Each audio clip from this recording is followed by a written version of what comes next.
Okay, hello, everyone. It is 1:30. We'll start the meeting. First things first, cell phones, please silence them. And can we have a roll call, please? Commissioner Shoemaker, Present. Commissioner David, Present. Commissioner Gossett Seidman, Present. Vice Mayor Moore, Present. Mayor Hillman, Present. Town Attorney Tercivia, Present. Town Manager Labadie. Present. Thank you. And can we stand for the pledge of allegiance?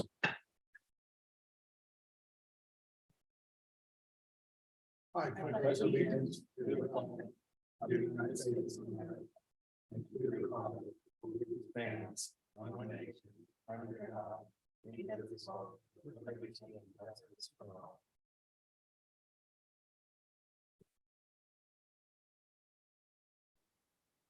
Okay, on to the agenda. Does anybody have any additions or deletions for the agenda? I'd like to suggest one adjustment. That we have our guests from AT&T here. Yeah, I noticed, so that they don't have to sit through much of the meeting. I'd like to move that segment up to 5A. That would be prior to doing the presentations and proclamations. Everybody comfortable with that? Okay. It's AA, excuse me, AA. I forgot the second A. With that one adjustment, can we have a motion? I move that we accept the agenda as corrected. Second. All in favor, say aye. Aye.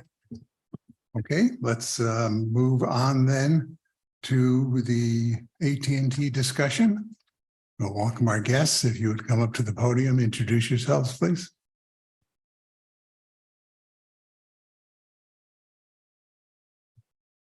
Mr. Mayor, thank you for giving us the Yeah, time. just press that button, that'll turn it on. It's on. Oh, good. I just moved it closer. Okay. My name is Jackie Sowash. I'm a project manager with AT&T. My partner in crime, Tanya. She's also an engineer here in Palm Beach County. And we're here. We've been invited, and thank you again for inviting us to explain a project that we have for Highlands. So it was mostly to answer questions. I think you're all aware of what we're doing. It's a very small project. It's just that one little community. Would you like to open with questions? Yeah. And elaborate as needed? Yep, we are fully aware, and thank you for coming. And we'll just run it by our commissioners. We'll start with John. Yes, welcome. Your report here is rather extensive, to say the least. So you call it a small project. It is, by our standards. By your standards, but by our standards, this is elaborate, comprehensive, and affects almost the entire town. Correct? Well, this one project that we've permitted is a small community. You'll see on the face page. Which is right. That's what we're doing on The this, southern on end. this push. Right. Mhm. So how much disruption are we really going to cause? I think this is the issue that a lot of residents are concerned about is, oh my goodness, we're going to have more disruption along A1A, even on the side roads. And that's part A. And part B, how will that work with the RRR program that's going to be starting next year as well? Is that the hardening? Are you all? The replacement, replenishment, repaving of A1A in Okay, Highland Beach. It won't take us long. I'm suspecting that the ground here is mostly sand. In areas like Weston, that's concrete, coral rock. It takes us a great deal longer. AT&T is stitch boring. And what they're doing is they're putting a bore machine. It's on a sled. The sled is about 18 feet. It's usually towed by about 6 foot wide. And they go underground anywhere from 400 to 600 feet, come back up on where the handholds are located. And we call it stitching because it looks like a sewing machine stitch. And they're pulling conduit at that time. How deep are you going here? Usually Give it it's, sand? well, it depends on what sort of obstructions. There are all kinds of variables, but normally we're somewhere around 24 inches. Yeah. And that's above power company, water companies. Now, we're going to go in our utility easements. I don't know, your laterals come off the utility easements usually. These folks normally, what they're doing is they use a GPR to find the laterals. We try to avoid them as much as possible. AT&T, what I want to stress is the disruption, it's construction. I can't soft soap it for you. We guarantee the restorations to 100% of your to your needs, to your likes. If the sod is not to your liking or the restoration of the soil is not level, you'll be in contact with either Tanya, myself, or the project manager. His name is James Maurer here in this area. And Tanya can send you all of the contact information, so you'll have it. So you're It's- guaranteeing that We guarantee whatever it in disruption writing, is made, you can bring it back to the original state, and we do. right? Any damages that are not found during the construction period and fixed, there's no end date to that guarantee. I had just a lateral that we nicked, not knowing. Mhm. 5 years later, the project was, and we fixed it, we guaranteed it and fixed it, and it was in the town of Davie. If you guys need to verify it, John Phillips is the lead engineer then. And the benefits for doing this project to the townsfolk is what in your mind? Well, in my mind, in my opinion, you have an amazing product. You're gonna have the 1 gig service, which eventually down the road is gonna be opted up to 5 gig. A lot of the product here, a lot of our infrastructure is either copper or an old antiquated fiber optic cable, which is we call cross ply. It's it's a quartz product. So with the old technologies, it's a little cloudier. The speeds are not quite there. This speed is, again, it's just an amazing product. I have it in my community. If I can use myself as an example, you're looking at maybe 3 computers working at one time plus TV without any problem whatsoever, no pixelization. And so this is the upgrade. So how does this affected by 5G? Everything that is trying to go wireless. Just to clarify 5G, when you're talking about 5G speeds, it's a spectrum. So again, it's outside of my purview. So I'm gonna, either the bottom half or the top half of the 5G is used for communication. Yep. And the opposing side is used for the street antennas that you're seeing that are going to be for the driverless drivers, the driverless cars. It's a different technology. So that spectrum is used for, you'll see those, the 40-foot antennas that are being placed all over the, not just by us, by Verizon, by Comcast. And that's for the driverless cars. The 5G technology that's used for communication, that spectrum, they're using it for surgeries. They band them together and So both the wireless technologies on the poles will be for both No. wireless vehicles as well as No. communication. No. The antennas are set up with their spectrum and their machines to translate that fiber. Right now, we're offering 1 gig service. The translating equipment, the equipment that sees the spectrum of light and translates it to your speeds, Mhm. which you're putting inside the house. It's a modem, transducer, receiver sort of product that's that AT&T also will furnish you if you'd like, is at the house. And that spectrum, we used to call them amperage copper technologies, that now it's all light and spectrum and colors. It translates to whatever you want to put on your house. And so you're doing this really for improving your network now, being more competitive with Comcast, which really kind of owns the town for the Yeah. most part, right? Mhm. Both in ground and in air. And what are your plans for wireless? Well, that is wireless. Communication for cell phones in particular, which is really not good these days. And by the way, I'm an AT&T user, Thank so you. I know exactly how difficult it can be. We're improving our bandwidth and it's 2 different technologies now, or really 3 that we're talking about. We're talking about the 5G for the communication for the wireless, for the driverless cars, that technology. Then you're talking about wireless, which is your cell phone. And then we're talking about the house technologies. Okay, the house technology, what we're doing is we're upgrading our service, which we've been doing since AT&T started, or Southern Bell South, if you remember. And that that's your one. copper cable. And that's moving from copper to this new and improved fiber. Copper, as you know, especially in this area, is probably at Corrodes. its life end. Yeah. So this technology will bring you 1 gig service in the future we'll be upgrading to 5 gig service, but that spectrum is communication only for the house. That allows you VoIP, which is voice over IP, that allows you for the internet service, that allows you for your, we used to call it the television, it had another name. I think they're rebranding it now because it acts totally different than this 1 gig service. All right, then the antennas, they understand that there are issues with handoffs. Again, we have several problems. We feed all the way out into the Everglades. And there are handoff issues there. There's handoff issues in Weston. North Broward has several, and I'm not as familiar with Palm Beach, but it's a common issue. And they have an entire team that looks at the failure rate of these handoffs between radio waves. It works in circles. So the handoffs, they have to overlap a certain amount. That's how antennas work, the radio waves on the antenna. Well, you can pass along because obviously you're not into the world of wireless communications. But east of the condos, starting at the beach, if you're on the east side, you're dropping all the time. You can't get through. They're working on it. In the short period of time that we started installing it, we've covered a great deal of areas. I'm not sure, we do have resources we can reach out to, so maybe you guys can send us a note and we can forward it as a complaint. No, I mean, that's how I'm sorry, I laugh on it because I've brought it up a number of times and they keep telling me, well, we don't have everything installed. We don't have the broadcasters. We don't have the handoffs. And I've heard all of the reasons. Yeah.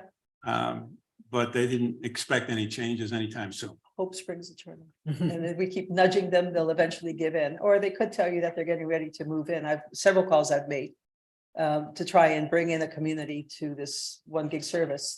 They've given me an actual date. Okay, well, I'll pass this on, but the one request for the residents, not just for me as an AT&T user, Sure. okay, is that the communications is unsatisfactory. For cellular communications, it's just impossible at times. And in certain times of the day, it's impossible. You might be able to get between a building and then all of a sudden capture a signal, but it's just not workable. And this has been going on for years. And I've been down to AT&T offices and we've talked about this. You've got to pass it on. You It's can not working for us. appreciate the weight of having your board send a letter as opposed to little old me saying, "Eh." That's it's- fair. We can say. that it would be something in so writing. much more weight and it would really get a little more traction, a lot more traction, I'm going to say. All right, thank you. Okay, I have a couple of questions. As I understand it, you outsource the actual work. We do. And I also understand that there have been problems with your subcontractors in the past dealing with homeowners. Not too long. We fire them. I understand that, but I think that you're talking about basically private family homes where you're putting this Sure. work in because it's a couple of little side If I may streets. clarify, the work that we're doing is actually in the right of way, in the utility right of ways. We're not moving to the homes in this. project. Yeah, no, I didn't mean that. I meant that unless somehow this technology is going to cover the whole town as opposed to just the streets where you're doing it. We will. So that will improve service in the whole town? I'm going to say, from my experience, yes. Because I'm more of an AT&T fan for some reason. I don't know why. But the ones who truly are going to be affected during the construction are single-family homeowners on narrow side streets. That's where our project is. That's working where on. your project is. Correct. That, correct. And I want all of those homeowners to be given direct contact information so that they're not dealing with the And subcontractors. we will. That if somebody tears up their driveway or tears up whatever or parks in such a way that they can't get down the street because those streets are narrow and there isn't always enough room for two cars to pass each other, it's a problem. And that's my real concern is that. Are you, if I may, are you Peggy? No, Oh, you're she's Peggy. Okay. What we normally do, and since Peggy's here, I'll explain it. When the project is started, it's scheduled and it's loaded and the fibers and whatever, they'll reach out to Peggy and do a walkthrough with her. At that time, she can say, listen, I don't want you working Sundays. I don't want you doing Saturdays, whatever parameters you want to set for our work. And we abide by them. She'll also get to meet the construction manager, AT&T manager. In this case, as I said, his name is James Maurer. And she'll have all the contact information. If that fails for whatever reason, Tanya and I will be at her beck and call, let's just say.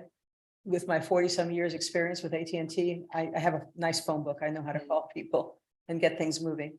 So that's our, first it's the door hangers. The door hangers have phone numbers and contact information that your community can, I'm hoping they catch it and they don't throw it away thinking it's Right. glossy sales. Yeah. That'll allow them to have an online presence. They can check their ticket online and see the progress. Most folks really don't want to be bothered with that. They'd rather make a call or an email. James will be more than accommodating in that sense. Okay. Okay, Can you please make sure that our town clerk has that information as well? Because for sure, people are going to call here no, if absolutely. they have an issue. And forgive me, I don't have that number with me. Could we send it to Peggy and make sure she has Send it it? to Peggy or send it to Linelda, who's the town Okay. clerk. And that's fine. The last question is this something you decided to do on your own, or did somebody call and ask that this be done? We're doing this across the state, actually across all 13 AT&T.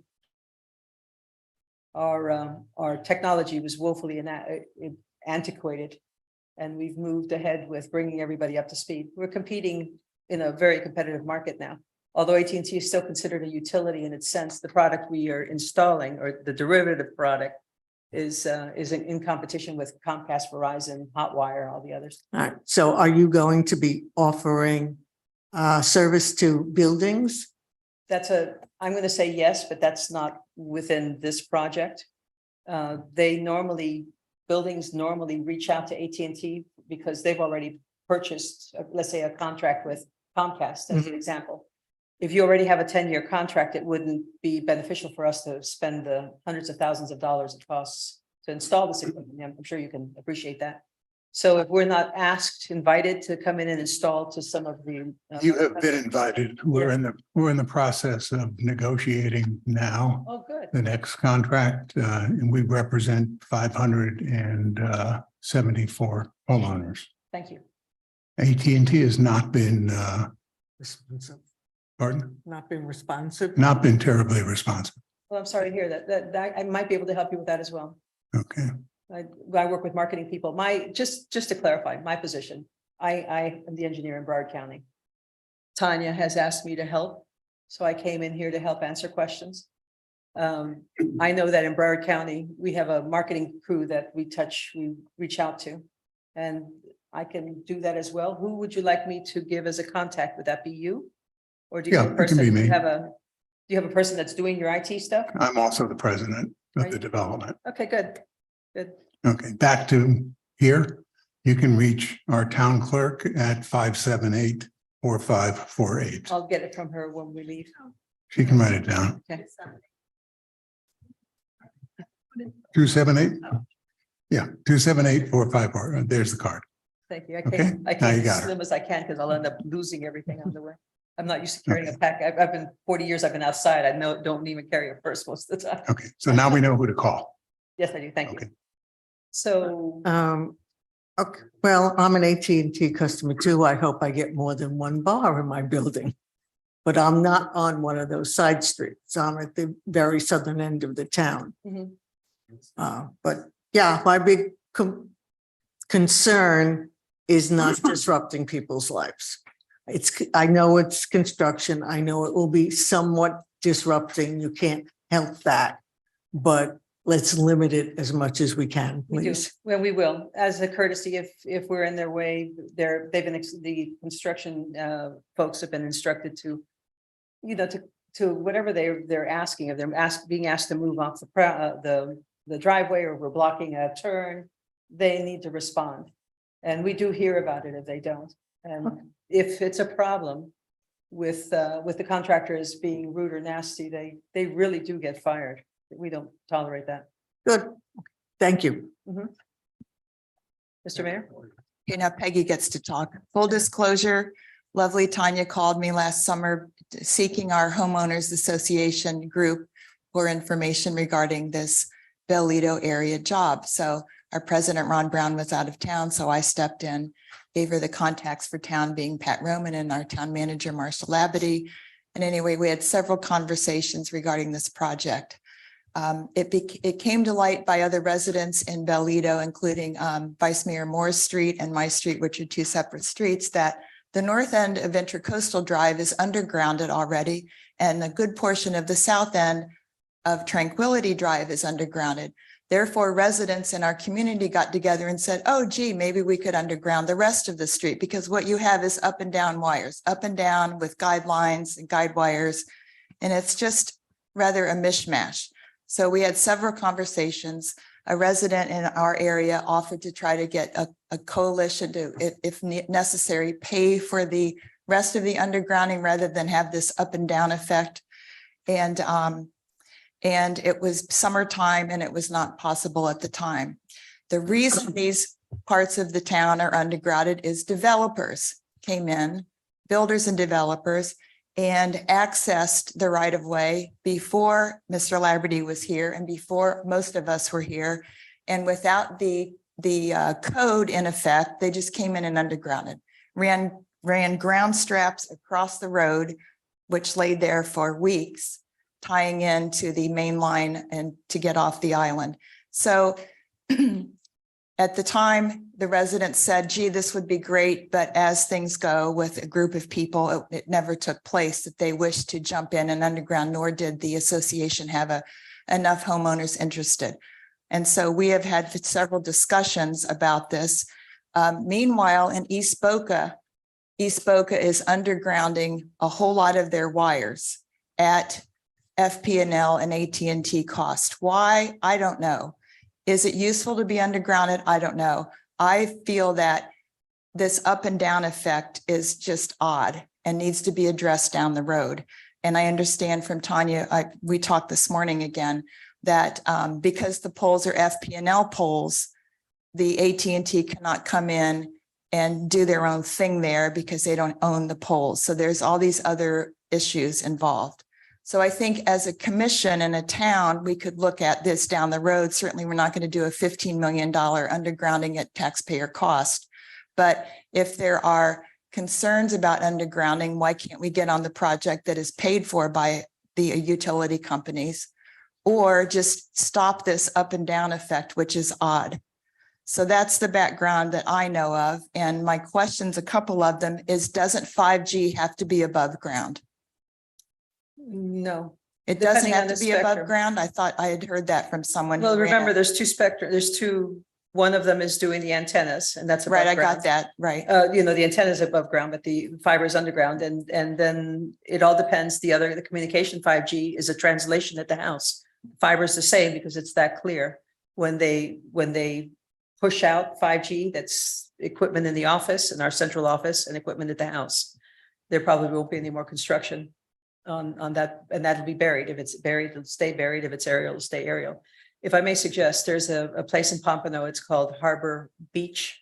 They're doing exactly what you were asking about. The lady, I think you'll enjoy talking to her. She's very involved, and they've been fighting, working with, not with AT&T. They want everything undergrounded. It's exactly the same latitude. It's just north of Pier 66 in Fort Lauderdale. Okay, I know that area. Okay, and so she might be a good resource to touch base how to get it done. But She's at Peggy, the town of Pompano, She's the town of Fort Lauderdale. Fort Lauderdale, rather. Yes, John? Yes, Commissioner, I was just going Yes, to sir. clarify. Wireless communications over the air has to be above ground. No Well, question about Yeah, that. antennas. Right, that's the what I thought. antennas that are on poles that there's no other way. You can't send wireless underground. That's what I thought. But the Right. right. feed 5G is underground. protocol for data speed on the fiber is what you're talking about. Right. And that's Got it. that's the marker 5G is a protocol. Got it.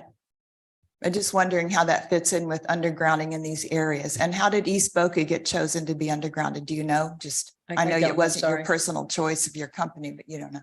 If Just curious. we would not do something like that unless we were mandated. I understand. because they own the poles. And so they said, come on underground with us. Well, remember the pole, whether they're up the pole or on the ground, it's a deeded process. The city Yes. deeded it at the beginning of the subdivision. Why it was deeded to go up and down, again, I can't tell you. I'm It was sure that- recent. It was paid for by builders who wanted to get tall cranes in to build higher and bigger homes. That could be. And That's one of the reasons, yeah. it is, because I lived there and I saw it. They don't want to going have to on, so- worry about taking something down. with the Right. equipment. So, and they even paid for other homes to be undergrounded so that they could access, because it's every 2 homes are hooked to the pole. Yeah. Question, if you don't do this, what's the repercussions? I don't do what? Please, if you don't upgrade the wiring in the side streets, it's many side streets, what is the result? Well, you're still, your community still has a lot of, what we call them POTS lines, plain old telephones, and it's AT&T. It's really, really antiquated. I can't impress on you how old this technology is, and we can't support a lot of the electronics that goes with it. Right. Because they're no longer making it. So, you know, I can't project what'll happen 1 or 2 years down the road, but it'll definitely be end dated. Got it. And this is free. I mean, this is I really free to understand. you. Right. So- I understand. Got it. And even if you have a Comcast presence in your neighborhood, remember competition still. With my, I'm using myself as an example again, with my HOA, when Comcast, we have contracts with Comcast, AT&T came in, Comcast almost right away offered us more equipment. for Got free. it. Now, one final question, please. And I want to again commend Tanya because she's been very responsible in calls and trying to speak to homeowners, and also that has been great. But there is one construction site on Intercoastal Drive South, and it has a ground strap across the road covered by a speed bump, one of these construction level speed bumps, so you can drive over it. I think it's going to be there a while. It's new construction. How does that work into your plans? To you, But it would be in the right of way. So It's across the road. I don't think it'd be a ground strap though. Is it our fiber? Is it a temporary service? It's I'm a not familiar, temporary, so- it's a temporary structure in order to allow cars Jeff, access. Why don't you come up to the podium, Jeff? Yeah, that's great. Thank you, Mayor, because I think that'll be a concern for he'll people have in the that answer. neighborhood. Yes, thanks, Mayor. Good idea. Please. Jeffrey, Miss Building Official, Town of Highland Beach. So what it is FPNL has lost a phase coming from a transformer on one side. So FPNL ran above ground a service line, a service lateral, and that they just have it covered and on top of the street. But they have it covered with a bumper, and we've been asking them to expedite it, but you're on FPNL's Mhm. timeframe. But that's all it is. It's an electrical service, but everything's on top of the ground. Thank you. It did slow traffic, so that was cool. So looking at the lighter side. Got a win out of it. huh? Yeah, there you go. You had to look at the bright side. So thank you. That's it for me, and whatever works out great. And thank you again. Vice Mayor? hi there, just a quick question. The timing of this, like how from start to finish, how long does it take? And do you, once you start it, do you finish the entire project, or is there like stops and starts? We do. With this facility, again, if it's sand, we'll move pretty quickly, about 100 homes a week. So we're not expecting to take a long time. I know the holidays are coming up, and that usually causes some issues. I'm not sure when they're planning on starting. Tanya may know. Early next year, so. It's not- early next not year, this after the fall. holidays. Okay, so 100 homes a week, you said? Pretty So you'd much, yeah. finish Bellito in a week or 70. It's all So- weather permitting is part of it. Okay. So we'll just say, how many homes altogether? 118 in Bellito, and then the other side streets, you're probably adding 150, 170. Oh, I'm going to say well within the month. And it'll be a continuous month, right? It's not like you do a week Again, and weather then, permitting. If we have, assuming that, yeah, aside from the weather, if the weather was the way it typically is in January here, yeah, it'll be continuous. It's not like you stop, you do, it'll be one, and they'll work on it until they're done. okay. And again, we'll be reaching out to Peggy, and she'll have a good schedule on when we start, when we stop. Some of the things that may come up in conversation might be the restorations on Fridays and Saturdays. A lot of communities, I think, was this. This may have been addressed already. So it should be pretty quick. I mean, assuming the weather's fine. Yeah, the longer we can work, long hours. I mean, they do Right. work long hours, but Okay. if there's a noise issue, if it becomes a problem. And you notify us, of course, the days shrink and the time moves out a little bit. Okay. So they're, Typically, we get asked, work hours are from 8 to 4 and no work. Would you go up to the microphone, please? Typically work hours are from 8 to 4, and no work on the weekends. That's usually what we have our contractors do. Those work hours. Well, they can work on Saturdays from 9 to 3. That's within our normal work hours. If working with Peggy, she decides that you want to work more than that, if Peggy wants to do it, all she has to do is advise us. we're very sympathetic to any complaints that may come up, so of course. Yep. The construction folks will be in touch, and you, Peggy, on the other hand, can reach out to them if it causes too much.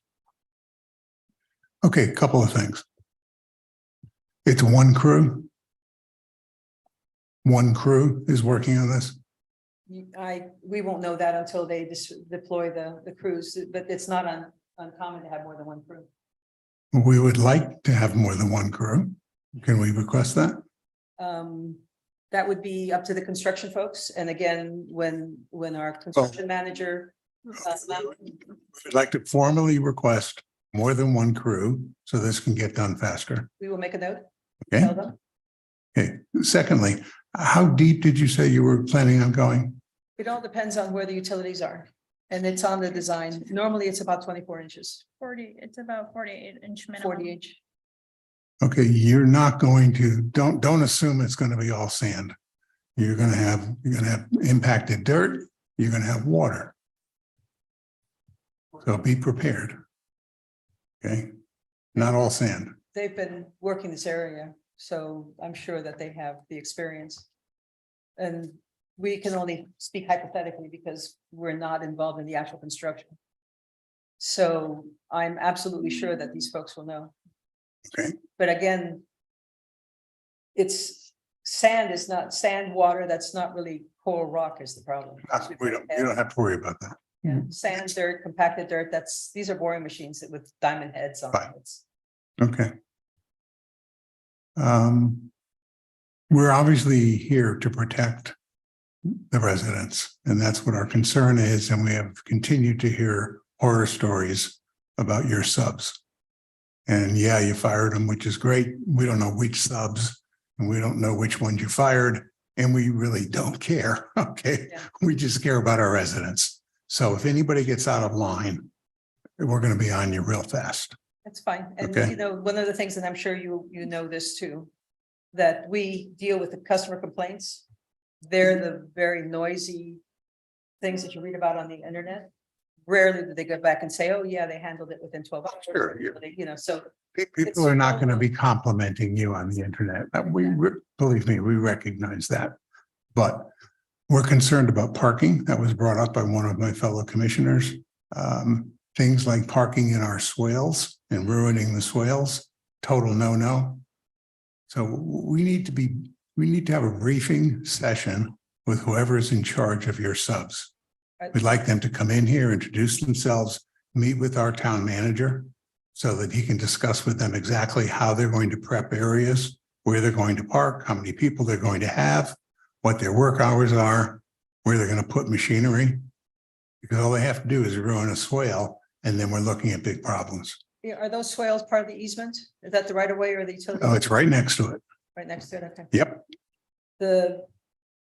The sleds do require parking on the swales, but I'm thinking that whatever, if it's grass, it's not a deep. Okay, we just need to talk with them, make sure upfront and in advance, everybody understands each other. That's all. You know, we don't want to stop it by any means, because our residents are going to benefit from this. So it's all a good thing. We just don't want errors made. So that way we can prep everybody at the get-go, okay? So whoever that is, we can count on you to make sure they meet with Marshall first. Correct? With Marshall, our town manager. Yeah, basically, we'd like to have a pre-construction meeting and be myself, Public Works Director, building official. We'll sit down with your subs to make sure, what is the schedule, who's coming when and where, when are they leaving, how long? Have they ordered the equipment? And the only reason why, and I'll jump in a little bit, living in East Boca where a lot of this work has occurred, there was a lot of stops and starts with the AT&T fiber project. And so I've reached out to Brad over at Boca and the engineering department.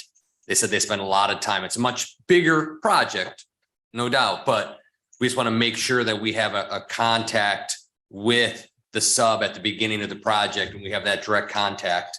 Not a problem. Could okay. you be reached through this card that Yep, we were just yep, given? Yep. And Peggy will be at that meeting. So Okay. that way everybody is looking at the same thing, has the same rules. And then there won't be any problems. Yeah. We do that quite a bit, so there Okay. won't be a. That'd be great. That'd be terrific. Okay. Okay. Anybody else have any other comments? John, looked like you were reaching for your microphone. No, I'm good now. Okay, Thank you. we're good. Thank you for Okay. coming. We really appreciate you coming in. Thank you very much. Thank you for inviting us once again. You betcha. Okay. Okay, let's move on to presentations and proclamations. Mayor, First, Mayor, I think we Yep. need a motion to approve that, to approve what? to approve the right of way permit. Oh, okay, yep. Are we gonna prove that now or wait till later? Now we'll approve it now because we moved the whole thing up. Okay. So we need to approve the AT&T's work here. And if I could advise that a condition of approval is a pre-construction meeting with town staff prior to commencing any work. Perfect.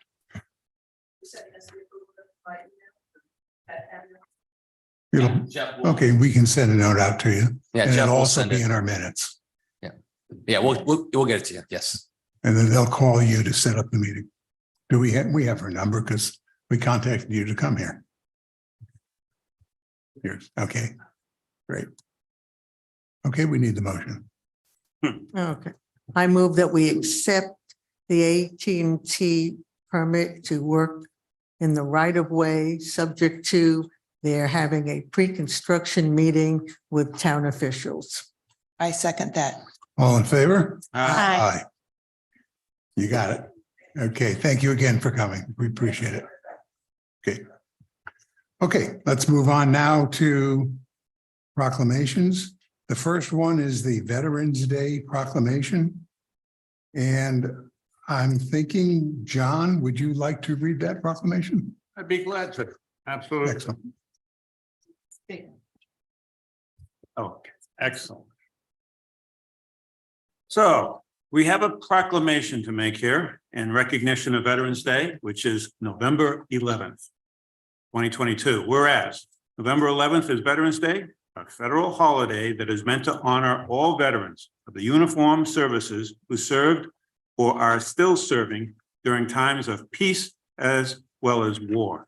And whereas Veterans Day has its origins at the end of World War I, when at the 11th hour of the 11th day of the 11th month of 1918, the fighting ended with the signing of the armistice. It's quite amazing, actually.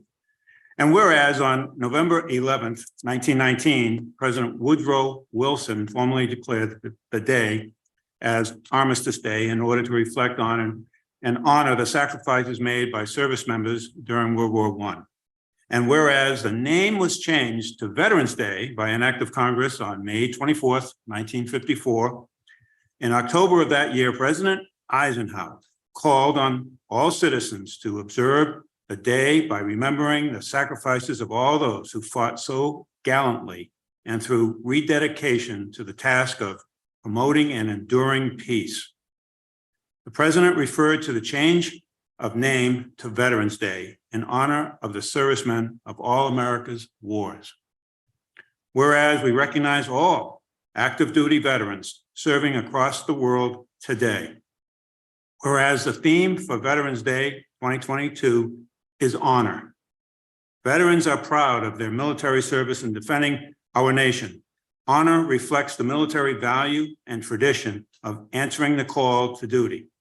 This is distinct honor in serving to protect our way of life and the Constitution of the United States of America.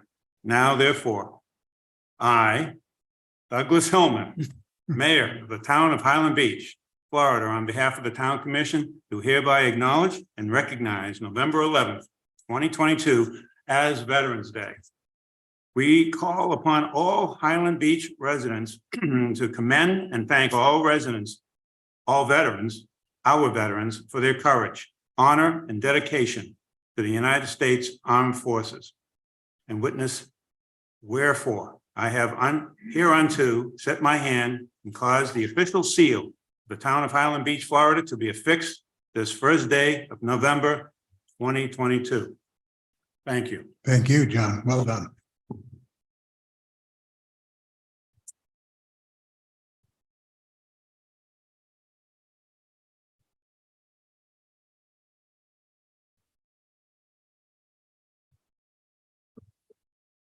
And now we have a proclamation for the National Hunger and Homeless Awareness Week. And our Vice Mayor is going to present that. Thank you, Mayor, for allowing me to read this very important proclamation. Declaring November 15th through the 20th as National Hunger and Homelessness Awareness Week. Whereas the state of Florida ranks 15th in the nation for the highest homeless population, and 1 in 7 of the state's population struggles with hunger. And whereas the last Palm Beach County point-in-time count in 2022 identified 1,404 individuals and families experiencing homelessness, and the Palm Beach County Hunger Relief Plan indicates that more than 300,000 residents struggle with hunger. And whereas the purpose of Hunger and Homelessness Awareness Month is to educate the public about the many reasons people are hungry and homeless, including the shortage of affordable housing in Palm Beach County for very low-income residents, and to encourage support for homeless assistance service providers, as well as community service opportunities for students and school service organizations. And whereas the Palm Beach County Homeless Advisory Board has developed Leading the Way Home, a robust 10-year plan designated as the next phase of ending homelessness in Palm Beach County. And whereas the intent of Hunger and Homelessness Awareness Week is consistent with the activities of the Homeless Advisory Board, Homeless Coalition, Homeless and Housing Alliance, Palm Beach County Food Bank, The Lord's Place, Gulfstream Goodwill Industries, Adopt a Family, and other service providers in Palm Beach County. Now, therefore, I, Douglas Hillman, Mayor of the town of Highland Beach, Florida, on behalf of Town Commission, do hereby proclaim the week of November 15th through the 22nd as 2022 as National Hunger and Homelessness Awareness Week in Palm Beach County. In witness wherefore, I have hereunto set my hand and caused the official seal of the town of Highland Beach, Florida, to be affixed this first day of November 2022. Well done. Thank you. We said at the previous meetings that we're going to take turns reading proclamations and things like this. We witnessed that up at the county meeting, and it was terrific that everybody took turns. Okay, thank you. Okay, moving on, we're into public comments. If anybody has anything they'd like to bring up, it's 5 minutes per speaker and just come right up. All right, it's all yours.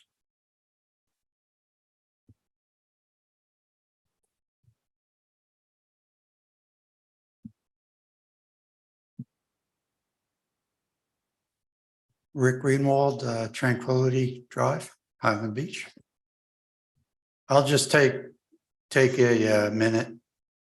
I just thought it was an appropriate time, since this might be her last meeting as a town commissioner, to publicly thank Peggy Gossett-Seidman for her service to the community. Peggy's been on the commission for a while now, through thick and thin, through some bad times and some much better times. And during her tenure, I think that she's really consistently demonstrated that she's well prepared for the meeting. She's very reasonable. She's collegial and has provided a very helpful, on multiple occasions, historical perspective to what's going on in our community. And in addition to that, if you will, excellent but routine kind of service as a commissioner, she's also gone beyond on her own largely to add a dimension to our community and her relationships with the League of Cities, going up and meet folks at the county level up in Tallahassee. And some of these efforts, which I think originally much of us looked at as a long shot, have actually turned out to pay off significant dividends. So I thought that given that this might be her last meeting, on behalf of many people that I know who aren't here today, it was just worth taking a couple minutes of your time to publicly thank Peggy for all her service. So thank you, Peggy.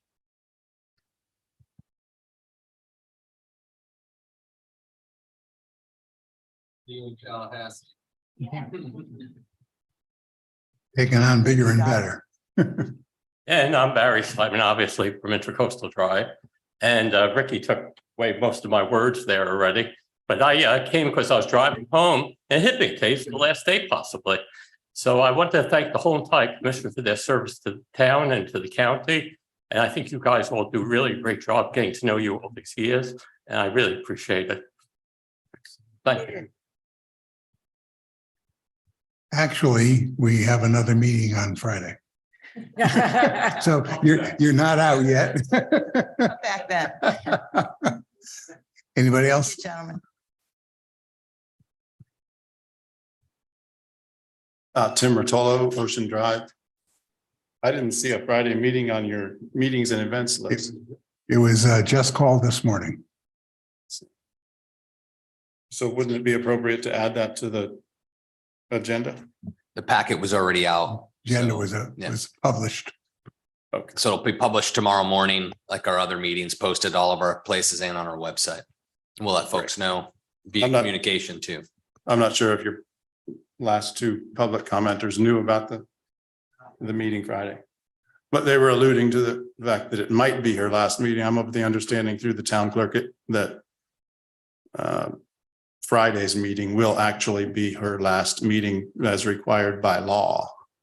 And that you all are holding a consideration of appointment of future town commission members in her place. So I just wanted to call on the public to please bring forth your candidates for the appointment. Thank you. Okay, anyone else? If not, we will close public comments, move on to announcements, board vacancies. There are 2 vacancies for a 3-year term for board adjustments and appeals, which does not meet very frequently. On the 2nd, tomorrow at 12:30, an odd time, 12:30. Natural Resources and Preservation Advisory Board regular meeting. On the 9th at 1 o'clock is the Code Enforcement Board regular meeting. At 6 o'clock is a public meeting for accessories marine facility regulations. That is the first meeting that we'll have on this subject. For those that don't know what accessories marine facilities are, they're boat lifts. Okay. This is the first meeting really, and it's an important one. So anybody that's listening in that lives on the canal or lives on the water, and you can make it come, because rather than just making decisions on what we're going to do for the regulations, we want to make sure that we have an open dialogue with people that live on the water, get their input. So we know that what we're doing here is is going to work well for everybody. And it will probably be different for different canals and different bodies of water, because all canals are not the same. And it's not just one brush for the whole town. So we may end up doing districts or doing specific areas. So come to this meeting. If you can't make it, there'll be 2 more meetings following. On the 10th, yeah. Just a question on that. When you say accessories, we're talking about multiple types of boat lifts as well as rafts. Rafts, canoes, Docks. wave runners, docks, Setback etc. and depth, It'll, a whole bunch of. yeah, well, setbacks, obviously a very big piece. Depth, meaning how far out from your seawall will you be able to go? And again, every canal is different. Not all canals are the same width. So it can't be the same for every canal. Heights of seawalls differ. The need to have ladders. Some places we go a great distance before the next ladder is there. Should ladders be every 25 feet, every 50 feet, every 100 feet? What should the increment be? We need to discuss that and find out what owners want to do. So there's many things involved here. Okay. Where do we leave off? On the 9th at 6 o'clock, that's that meeting. On the 10th, planning board regular meeting at 9:30.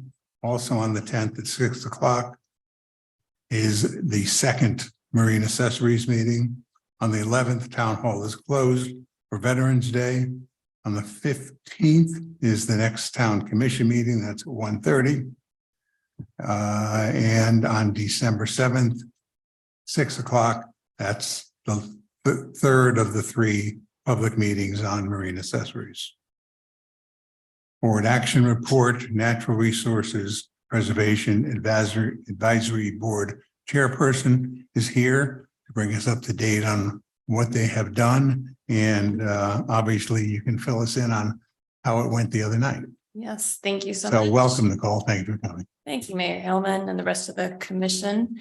And thank you for inviting me here today. And I'm gonna introduce myself as the new chair appointed recently. I'm very proud to be fulfilling this position, and we just wanted to provide you with some brief updates as to the focus of the work we are doing this year. And I'll wait for my PowerPoint presentation to come up there. While we're waiting for that to come up, I want you to know that this commission is 100% behind your board. We're thrilled that you're working on the dunes. We have great members on the board and we appreciate your support. So whatever you need, let us know. So we as a board have agreed that a focus for this year, and Mayor, you also pulled me aside last year and said this is something you would like to see done. Focusing on dune management and restoration. So our project overview, as we've been working on, the what about it, or what is a community educational outreach, is what we decided to pursue. And as a result of this project implementation, town residents will understand the importance of dune management restoration. We want individuals to understand that change in climate can threaten many natural assets of Southern Florida, including right here in Highland Beach, which are important not only for their ecological values, but for the health and economic benefits they provide to our region. We also want them to understand that beaches and dunes protect the coastline and the homes of the residents who live along the beach. And we would like individuals to understand that as sea rises and rainfall patterns change, as we've witnessed, these natural resources may not be sustainable. And it is up to us as citizens to ensure that natural environmental systems such as dunes are cared for to protect the species they support and the services they provide. And that thoughtful land use planning can help ensure species and habitats can adapt, transition, and thrive. So that's the what and why. It should be obvious, but again, identifying the why, because in absence of understanding that, true demonstration of understanding is application of the information in a new and usable way. As a result of project implementation, town residents will be able to develop an informed action plan and or take appropriate next steps towards dune management restoration on their beachfront property. And doing this work and reaching out in this way is in direct alignment and supports the Florida Climate Change Regional Compact for natural systems, specifically their goal of fostering public awareness of the impacts of climate change on the region's natural systems, ecosystems, and services. So we want everybody to understand we're not doing this in isolation, but see ourselves as stewards supporting the greater work of Southern Florida in this area. Our time scope at this point right now is from, we began the work in here fall of 2022 through winter of 2023, again, targeting when high season is in place and the majority of residents who do reside here will be present. Our attempt of how we're going to be doing this through multiple events and platforms. As you mentioned, we had a booth last week at the food truck event, which the food truck event as a whole was very well attended, great success. Thanks to the planning done by the commission and everyone else.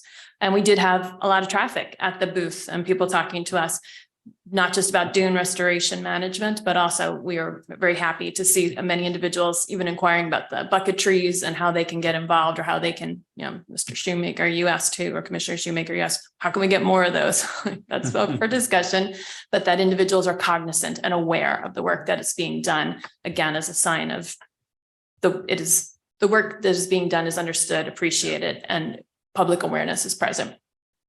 There is an informational letter that will be distributed to all Highland Beach residents, and I have a copy on the next slide. We were able to have the website updated, and it is beautiful. If you haven't seen it, that is a hyperlink in there. I don't know if we want to toggle, but if you haven't noticed or the work that's been done on the Natural Resource Preservation Advisory Board webpage is very clean, easy. The URL is very manageable and easy to remember. So if you want, and as long as we can toggle back. But it was excellent work, and somebody sitting in this room helped us do that. Thank you so much, my dear. And in addition to the creation of a QR code. If it's okay if it's not working. But so that people can be directed, because again, in honor of what we stand for, natural resource preservation, we don't want to be handing out flyers upon flyers upon flyers. It's okay. We can just keep going. We don't have to. But I would just advise or just recommend, take a look. They did a beautiful job. It is really clean, very well organized. And our biggest project that we'd like to propose, I know it's still under review, is an informational outreach event to be held in January or February, dependent upon library common room availability, to again have individuals invite them in so that we can provide educational resources. I'll just share the letter. I understand that it's not readable at this time, but the board worked together to compose and was put through review a letter that will be sent to all residents. Again, stage one, creating awareness of the importance of the dunes and how they impact us, not just by safeguarding the ecological system, but how they safeguard the homes, the beach as a whole as well. And again, you see our QR code on the bottom so that they can, again, if they are so inclined, tell me more. They can scan that QR code and be taken directly to the website with additional resources. Additional updates are things that we have been working on. I myself reached out to Palm Beach County Department of Environmental Resources. Mr. Andy Stute is the program supervisor there and was working with me directly to provide free of charge for us, because again, working in collaboration with others, there's no need to reinvent the wheel. Many people are already doing this work. We don't want to work in isolation, but he provided us with the guidelines for beach and dune management that we distributed last week at the food truck event. He has also agreed to be one of the speakers at the event when we identified the date, and is always there as a resource for us, because we don't pretend in any way, shape, or form that we are all encompassing and knowledgeable in this. So forming partnerships and continually utilizing or researching other towns' regulations on dune management, analyzing and learning again from existing resources as provided by the Coastal Resilience Partnership of Southeast Palm Beach County and the Southeast Florida Regional Climate Change Compact. And again, I'm happy to leave some copies of the brochure that Mr. Stute provided us with. But it's just beautiful, concise, to the point of what individuals can do and cannot do and how to reach out and find support. Because again, it's not just about going out, clipping, doing, or planting, but understanding what is appropriate, what you can or cannot do, what is federally protected or state protected. So that is my very brief presentation. And if there's any questions or we have a meeting tomorrow, so I'm happy to take back any additional recommendations or insights that the commission has at this time. Go ahead, John.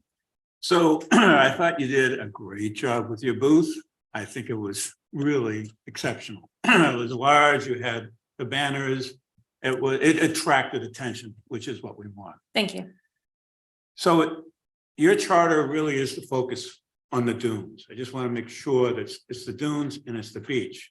Although there is also another concern about flooding coming from the west through the intercoastal. Might be interesting at some point in the future how your team would be involved in what we should do on the intercoastal side to protect the barrier, right? At this time, again, if that's our main focus, but within our meetings, a bunch of passionate individuals who care about the environment, who get together and everybody has something they want to focus on. That has also come up. One of our newer members wanted to even start doing some outreach work with Four Oceans, which you've seen coming up and down intercoastal. And we've been working with Ms. Allen to look into what statutes are in place for mangrove protection along the intercoastal, how we can hold individuals accountable, how we can educate. So that is taking place, but this is our driving force right now. But again, that might be the apex of the work we're doing, but understanding that the work is never ending and everybody comes with their own passion.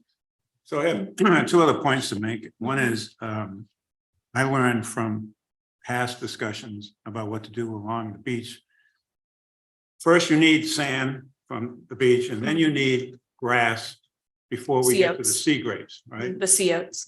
And right now, it seems that some of the more than enough condos have sea grapes that go right to the beach. No You are grass. correct in the fact that sea grapes are almost becoming an invasive species as the sea oats are being not replenished appropriately or they've been compromised. So again, we're not saying that we're encouraging individuals to take it all upon themselves to get out there, cut back and prune, because there still are, even if they are encroaching the sea grapes, there are still regulations about what you can and cannot do, hence the information. So again, on the website, I would encourage you to review more than enough resources are up there about what you can or should be doing and how to reach out to find those individuals who assist and are more than willing to come and work with communities or with you as a homeowner so that it is done in a way that will preserve the ecosystem. And I think that the key to getting anything done here will be through the property managers. And maybe as a suggestion, getting a list of the property managers for all the units on the beach, both private homes and the condos, to understand, sand, grass, grapes. And what are they doing to have that kind of protection? Sure. And again, I think we're touching on that first by reaching out to the residents themselves, since they're the ones that even appoint the members or hire the property managers, but getting their awareness because they're the ones that live there in the form of that resident letter. So then, I can take back your recommendation to the board of like, all right, we know we're reaching out to every single resident, but how do we want to approach property managers? But also knowing too that there are single family homes along here as well. So we're trying to, yes, as you're recommending, reach and touch each individual in that way. But again, having positive presuppositions that the people in this town do care. It's just they know and know that dunes are important, but do they fully have the depth of knowledge and understanding that they even might be compromised, let alone the importance that they bring. So educating all parties, I agree, it's very important. One last point is that, and the reason why I ask about bucket trees, it's something that I support 100% because I've been walking the beach quite often lately.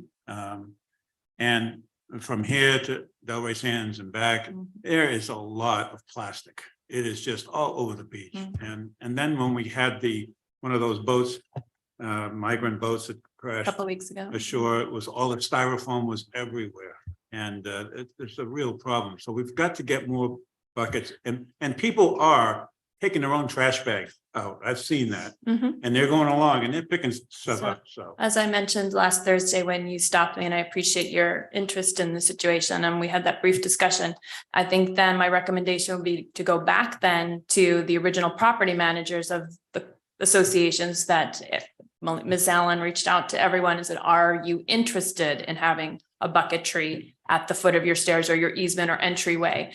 And again, Highland Beach Club, one of the communities, was put on a wait list last year where I reside, Highland Beach Club, and it was, yes, approved that new bucket trees could be out there, but we have to go back again, and it's up to us as a board and you as a commission and other individuals reaching out to the property managers to ensure that they do want them as step one. So I just recommend putting that back out there. But again, every time kudos to us taking the initiative as a town to put them out there. And every time I walk, I take the bucket And it's a little mini educational outreach every time I'm walking, because people see you with the bucket. Oh, I've seen those. What are they for? Where do I find one? I don't care that you don't live at Highland Beach Club. I'll point it out. Like, where do you live? What community? Oh, you're closer to Trafalgar. They have one too. And each one will have a drink. And you will get on occasion, well, what is one bucket of trash? What good is that going to do? I'm like, well, let me inform you. This bucket itself could save the lives of at least 3 different marine animals. And sure, that turtle's going to, I just, oh, I never thought of it that way. It's like the starfish story, all the starfish scattered on the beach, little boy throwing them back in one at a time. The old man comes by. Well, you can't save all of them. You can't make a difference to every single one of them. The little boy picks one up, throws it in. Well, I made a difference to that one. So every little bit helps. So. Well, for someone who moved here from Denver, what a transition. I told this is always where my heart was. I give you all the credit in the world. Thank you very much for all Thank your you. support in this. Thank you.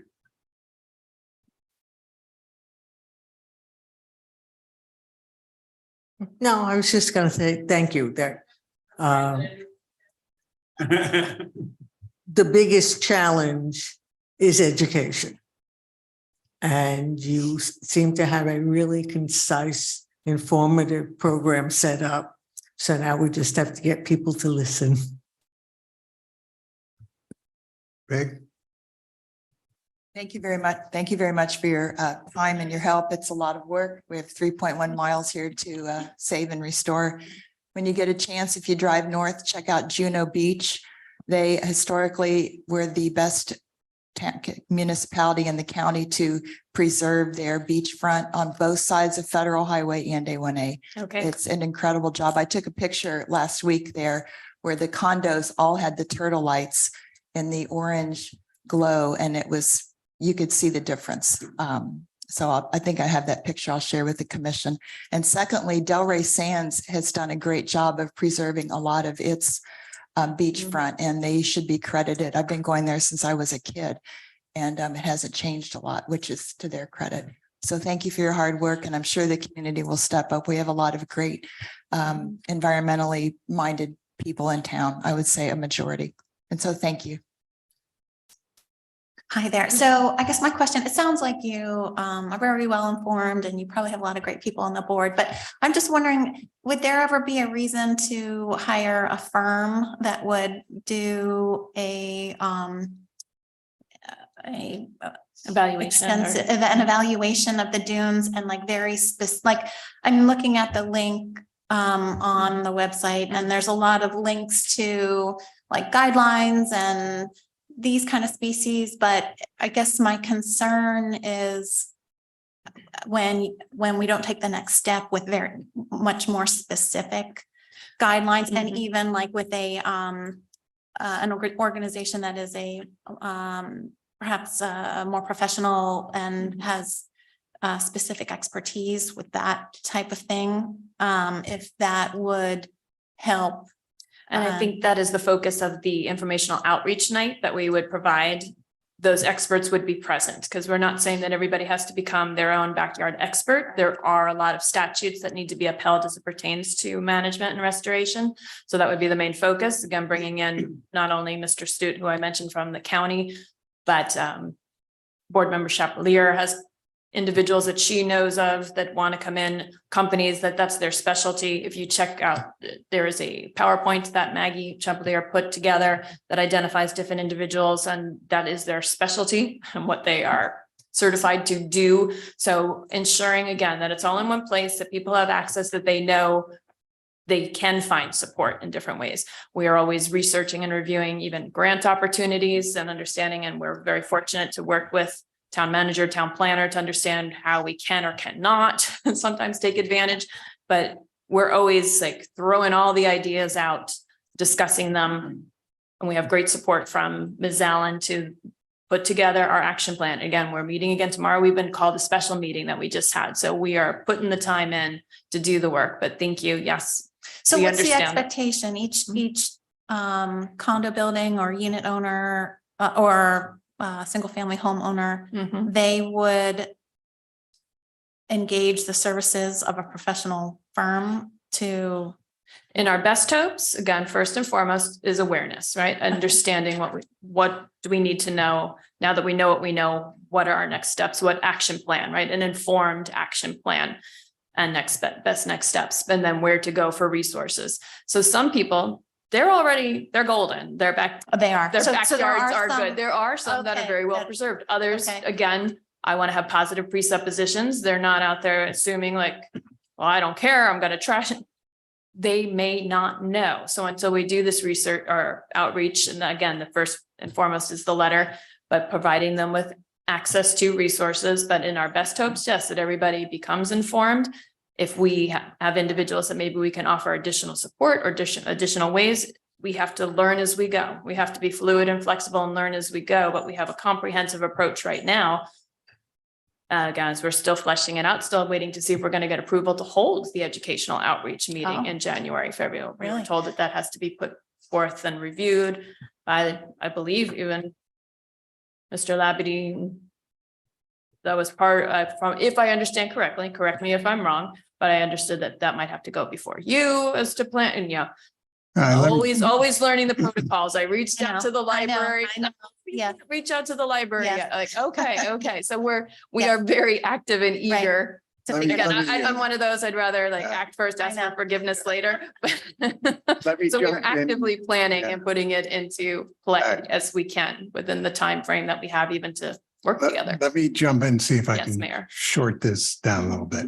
Okay, cut some of the red tape, if you will. Oh, we'd love that. I agree, we should look at some professional help. If we were to find a firm that would look at all of our dunes, evaluate the condition that they're in, Mhm. and we offered that to the owners, because they're all private, for free. We'll bring in XYZ firm to evaluate your dunes and give you the report about your dunes, no charge. I wouldn't think that too many people would turn that down. I would think they would all accept it. And not finished yet. With the understanding that if your dunes need work, you'll do it. We'll show you what needs to be done to bring your dunes up to speed and how to maintain them, et cetera. But we'll do the evaluation at the cost of the town. And I can't imagine why any of my board members would say no to that. So Okay. if that's something, yeah, now you need to discuss that, and I can bring that again to them, that it was proposed or whatever. You met think. with a lot of people during the food truck event. Yes, I did. Most of them, I would guess, were from the condos, but some of them, I hope, were owners on the beach. Do you think they would go for this proposition? I can't speak for everybody. Again, I No, always just show what up you with got. positive.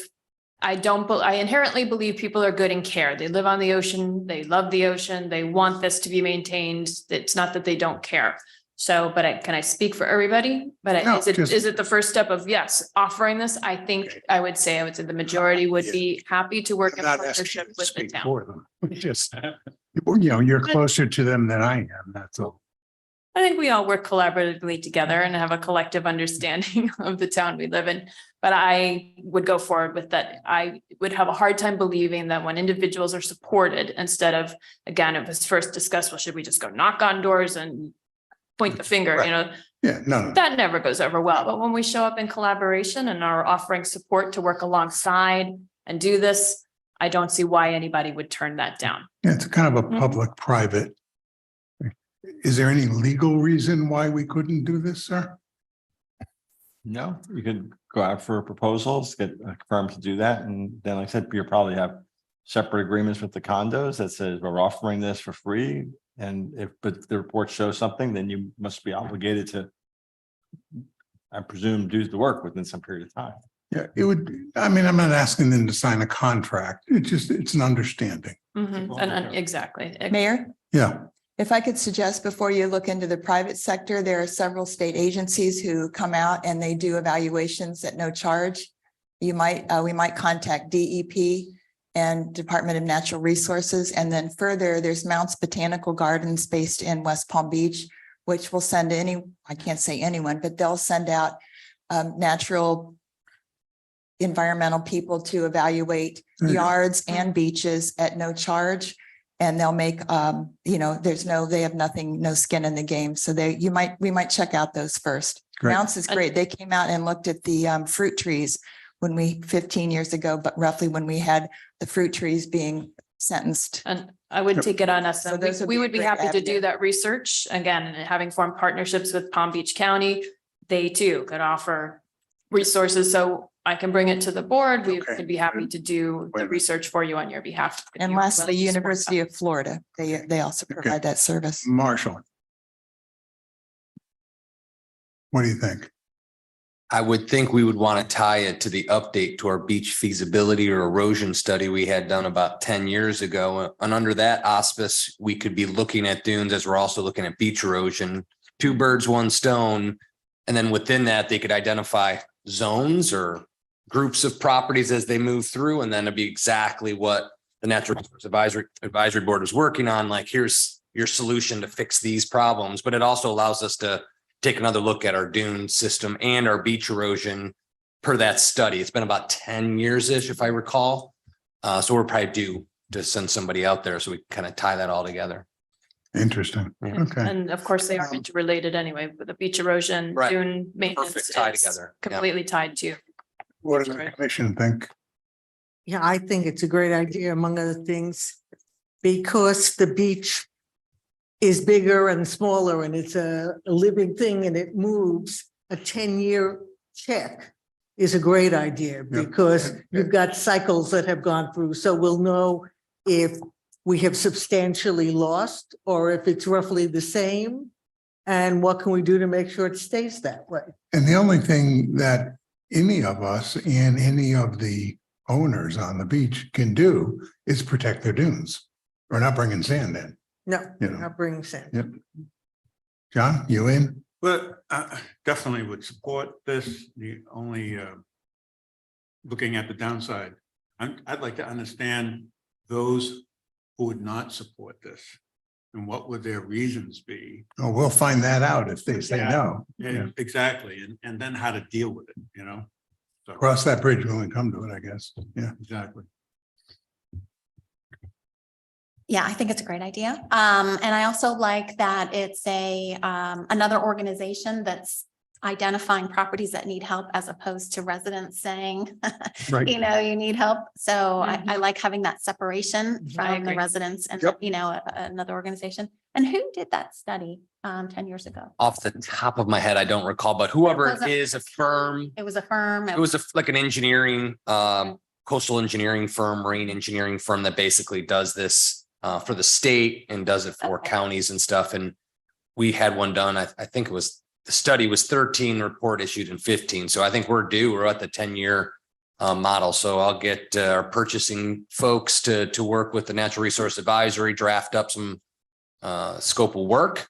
And then you guys take it from here and we'll make sure, looks like they're nodding so I can write a check. So we'll do that and go from there. Be a Sounds good like we're gonna have to package. call another special meeting. There you go. Well, in the meantime, would you and some of your associates start looking at the potential of bringing in some organization to take a look at the dunes? Yes, and again, as we the conversation circling back, Yep. utilizing and reaching out to there Because are, as Peggy mentioned, there are a plethora of resources Yep, and so- organizations that are available. start weeding them Pinpointing. out Mhm. because we need to do both at the same time. Mayor, there was one other study that may or may not be relevant, but there was a presentation in the end of 18 or early 19 where a beach company, which worked in Hillsborough Beach, just south of us, had suggested installing, do you remember, were you here then, Marshall? Had suggested installing pipes. Oh, which yeah. would Yeah, siphon no. off. You Yep. remember that? Yep. Yeah, I went to that Were you- meeting. You were there. And okay. I do remember that gentleman who was, I believe, from University of Miami. Yes. Yeah. However, there was another speaker there as well, who in fact was part of the group that did that study 10 years ago. And after, he didn't say it during the meeting, but he and I spoke afterwards. Yeah. And he said that he did not believe that that pipe system was going to do any good for us. Among other things, I believe the gentleman who was pushing it has a financial interest Right, in pushing it. right. I'm not saying that we should investigate the pipe system, but he had presented different versions of the beach from historical perspective. You could just draw out the study and look at it. But one of the other things that the other gentleman did say is that looking at the analysis that that doctor did, our beach really hadn't changed substantially since they did There you the go. report. And he did say that you can work with the dunes, you work with the seagrass, you work with the oat grass and the grape leaves and, you know, that's one way of making sure that your beach doesn't disappear. Well, so then I'm just happy to hear that even things that have been discussed were still on point in the work. we're doing. Absolutely. But in Mhm. a decade later, it would be interesting to see if the findings still support that the beach hasn't changed or there is change. But if not, great, but let's continue to ensure that we have things in place that will maintain that. So let me go back to Yes, during the food truck event, yes, sir. did you speak with any homeowners that owned property on the beach? I honestly, the majority of individuals that I spoke to lived on this side, on the intercoastal side, So you did not speak to any homeowners on not it? to my knowledge. no. Okay, Because I did inquire as to where they lived, what community they were from. okay, thanks. Thank you. Okay, and thank you for everything you're doing. We very much appreciate it. Anything else on this? So we'll move on. We're good? Okay. Fire rescue update. Okay. Well, that's one of the reasons for the Friday special meeting. We've run into a few site condition issues that basically will prohibit financially from us kind of going forward with what we wanted to do. So I need to get you all back together and discuss them a different direction potentially and get your guidance on where you kind of want to go. And I want to do that on Friday so we don't lose too much time. We got to basically it was utilities and terrible soil, both of which not much we can do about it, but they much more work than initially anticipated once the consultant started diving into it. So we'll come back with some other points, but just want to get your direction and guidance before. I don't want to just take off on this without your all's direction and guidance and support. We knew something was going to happen at some point. We've been all of our good luck and a good run on achieving our goals. I think we'll still do it. We just ran into a couple of snafus that just are insurmountable with the parameters we have to work with. It's okay. We will put it back in, but we found a used unit that looks really good. So that helps us, gives us a little bit of breathing room. Excellent. Chief Joseph will be going to Bama. Roll Tide, right? Is that what you guys said down here? So Alabama, and go take a look at the unit. And That's the sister's first name. The last name is Bama, first name is Al. yeah, Allie. Alabama. Yeah. So that was good news. So we got a 107-foot aerial. So we get an extra 30 feet versus the 75. So low hours, low miles, 2017 looks good. Great. Again, our Crestline EMS vehicle will be delivered here in the next few weeks. So all those other things are all coming along. We just ran into some really bad site conditions. I wish we could have identified it earlier, but it's today, it's now. We take course, take action. We have the ability to move quickly, and we will do that. We'll deal with it. So Friday, 10? Yeah. No? Can everybody make 10:30? I think everybody responded at 10. Oh. Okay. I'll be there. Okay. Okay, so we'll get the notices out tomorrow. We'll just meet, be a work session. We're just going to talk station. I've got the architects trying to throw some quick schematics. We do have an alternate option. It's just I want to run it by you all to make sure you're comfortable with it. Yeah, I mean, we won't have a lot of details because we're, having to, change direction kind of quickly, but hey, we can do it. Okay. We're prepared for that. Question about the truck. Why are they selling it? It's low hours. So, interesting, right? That's what I would say. Why are they? I guess a lot Great of these in the more rural communities, they turn over equipment on volunteer departments more quickly.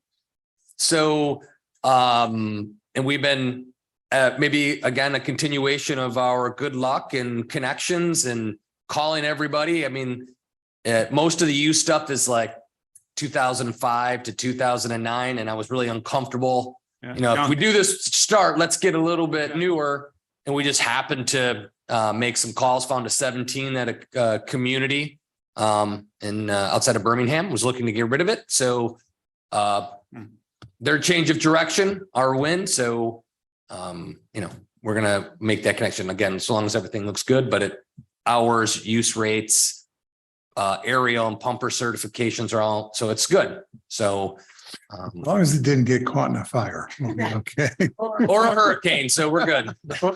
We have to pull it out of a river. I hope not. That's why we're going to go take a look at it before we sign any contracts. So Who gets to drive it back?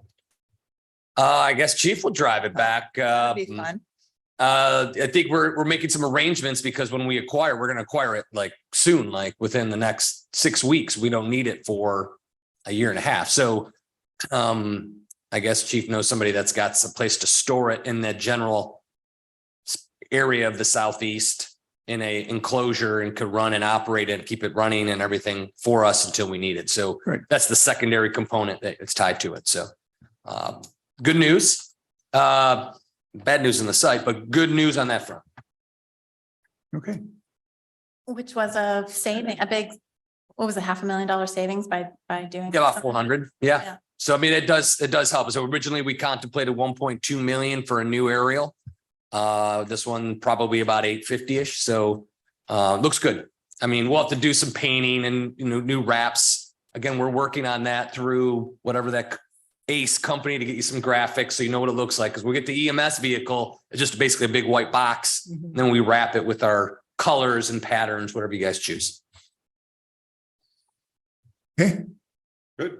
Wait a minute. Yeah, one of the reasons why they might be doing that is think about people who trade in a car when it's only 3 years old and just get new, just because could be the same kind of thing Real that they good possibility. trade in and to get new. Could be. Okay, let's move on to Water Water. and sewer. water and sewer and water. If we could turn to page 126, please, of your agenda. So last meeting, I presented what revenues we actually got. And just to remind everyone, we actually achieved more in revenues than we expected. So just to kind of remind everyone what we had already covered. And so now I'm going to discuss projections for the next year and the next 5 years. I included a lot of pages with a lot of heavy detail, but today I will only be actually covering page 126 and then the following 3 pages. If any questions come up, I am pretty sure it's covered in the detailed subsequent pages, but I do not intend to go through every line item. You're welcome. Thank you. Thank you for the detail, though. It was. Yeah. I just want you to know I was drowning. Okay. Okay. Well, we'll stick with, Unintended. yes, I know. We will stick with the high level charts. Well, no, it answered questions that I had as I was looking at the high level. It's great. That was the intent. Great work. Great Thank work. you. And thank you to David and his staff. He gave me all those exhibits and charts and things. So huge thank you. We better double check. And I just kind of want to talk about what I planned. So I plan to cover these charts and the projections. And so I want to get your feedback and your input today. And the other thing I would recommend is that I do a similar, including your feedback and input presentation to the Financial Advisory Board at their January 26th meeting. Get their feedback and input, bring it back here at a follow-up town commission meeting, and then we can finalize, what the rate change is. We have plenty of time. I believe the drop dead date is to have some sort of approval of the rate change by August 1st. Because of the notice requirements. So time is on our side, That's the Which is good. first. That's a first. which is really good. When did that ever happen? Okay, so page 126. I have a history here of what we've done since 2019. So 2019, we previously had done small, like inflationary type changes. So 2019, it was a 2.5% increase on both water and sewer. 2020, it was a 3% increase on both water and sewer.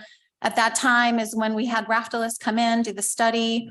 They did projections for us and gave us a prescribed increases, which the first one we took April 1 of 2021. It was a 10.5 increase on water, 16.5 increase on sewer. Their next prescribed change was on October of this year. And we took a 10% increase and a 12% increase. At the time of the Raftelis study, remember they did it at a different inflationary time. And at this point in time, we know a lot more about our expenses and about at least the inflation that we see on the horizon. So right now, what's on the table is perhaps to consider an 8% increase for 10/1/23. And just to remind everyone, the Raftelis recommendation was a 5% increase for 10/1/23. And then a 2.5% increase 10/1/24. So these are much higher than what the original Raftelis study was, but because of its N. So, and also another high level comment, these higher than Raftelis suggested changes are not because we didn't get the revenue. We actually got more than we expected in revenue. This is all driven by inflationary pressures and that expenses that we know right now are more than what we had anticipated. I'm going to also talk about another very viable alternative, which is perhaps a 10% increase. And then I just thought for kicks what a 5% increase would be, but I don't think that is a viable change. No. So if we turn to page 127, what we have here are charts where David has done a very detailed forecast of the budget all the way through 2028. This includes labor cost increases at inflation rates that we know of right now. This includes expenses for supplies, that we know of right now. It also includes capital improvements and expenses that are forecasted with inflation of what we know right now. So it really is a very comprehensive forecast of the budget, and it is intended to cover all known capital expenditures and regular operating expenditures inflated by inflation that we know right now. So this is a very good attempt, in my opinion, to cover all the expenses, capital and operating, and, for the water fund and for the sewer fund. All three charts are on the 8%. So, and what the 8% is, it is an annual rate increase on water of 8% for 10/1/23, 10/1/24, 25. It's 8% each year for 5 years is what this is. There's an infinite way to do this. We could do 8% one year, 7% another year, whatever. Sure. I wanted to keep it simple. So the focus, what we really are talking about is the 10-1-23 change with an eye towards future years. Because you don't want to make a change right now saying, you know, oh, we have all this reserves. We don't even need a change next year.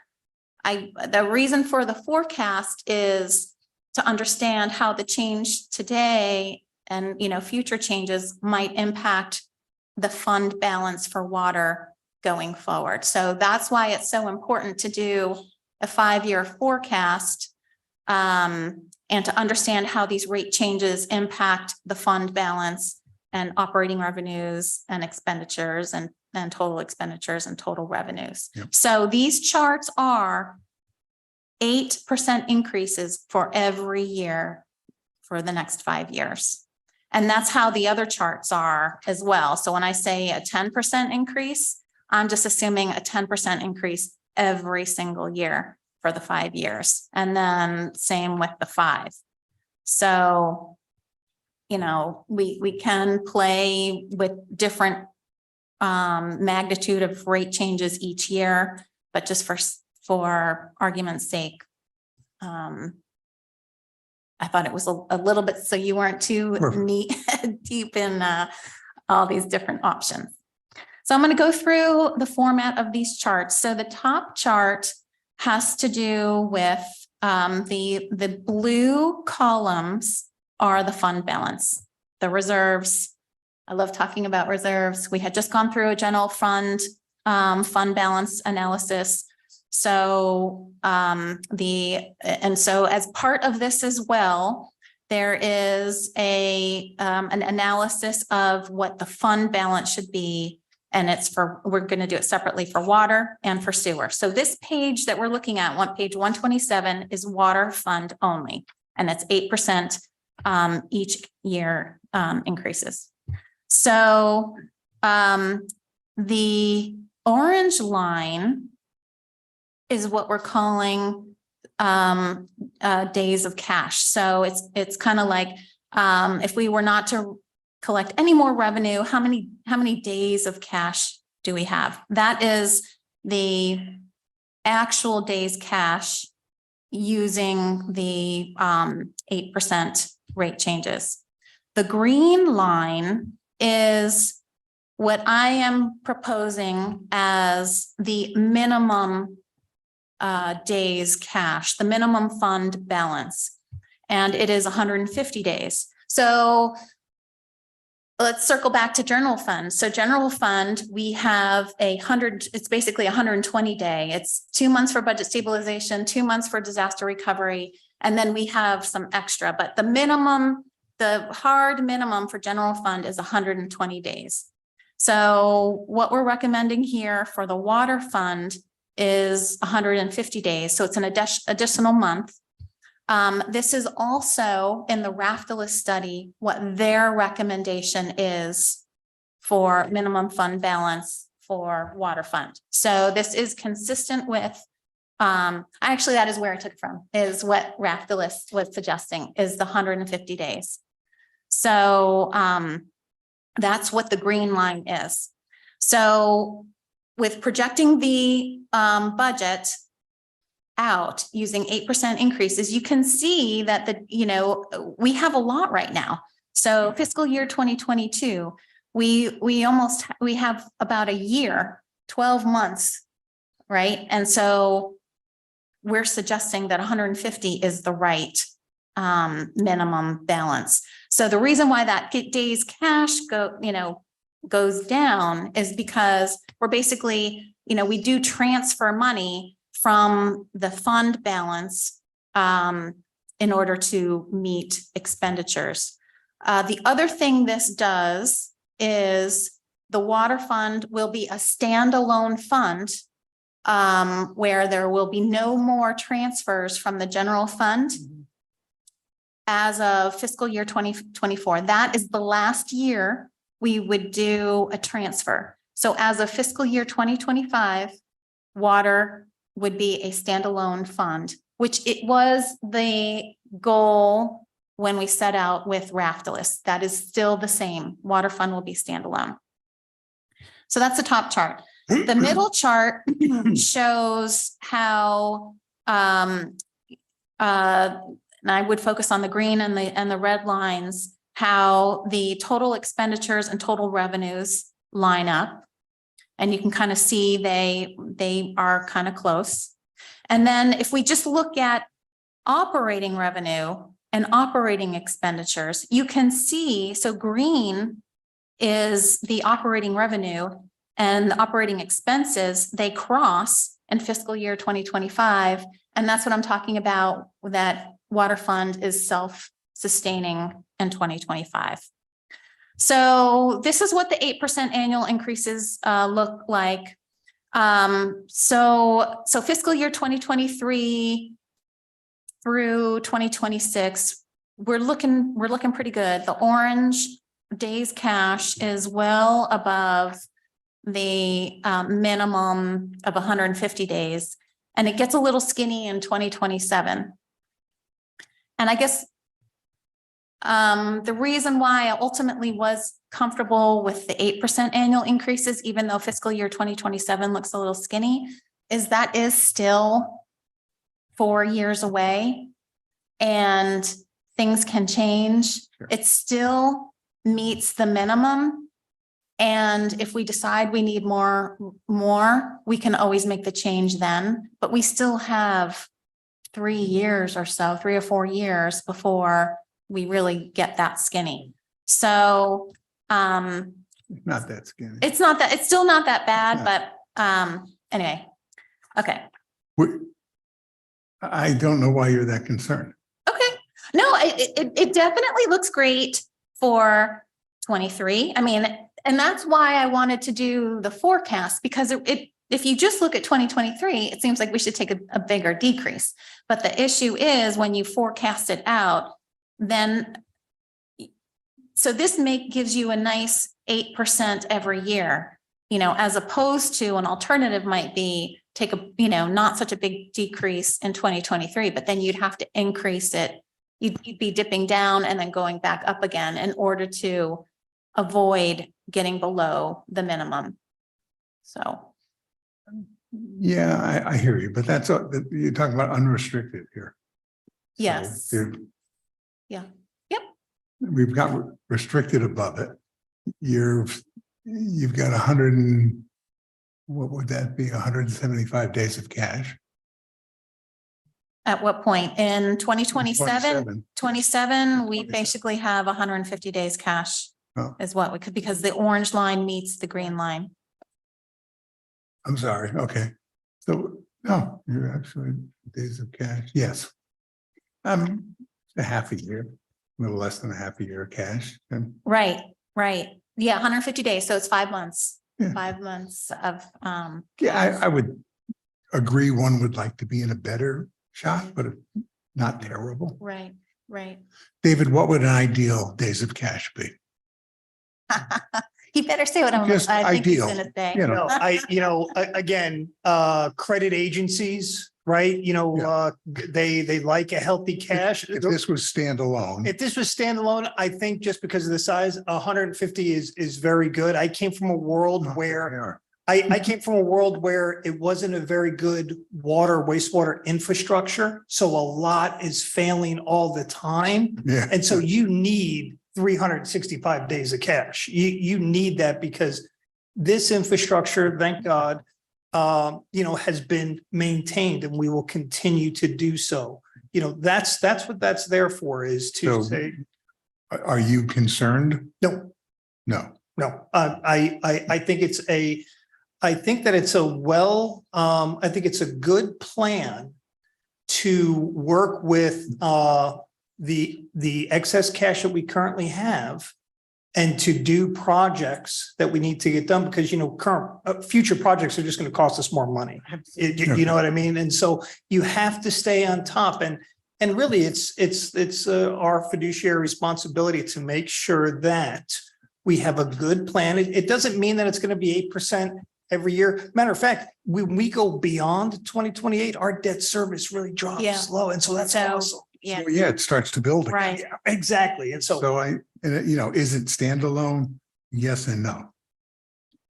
Okay, Yeah, that's why it bounces up in 2028 is because the debt service falls off. exactly. So yeah, it's just getting through that 2027 year.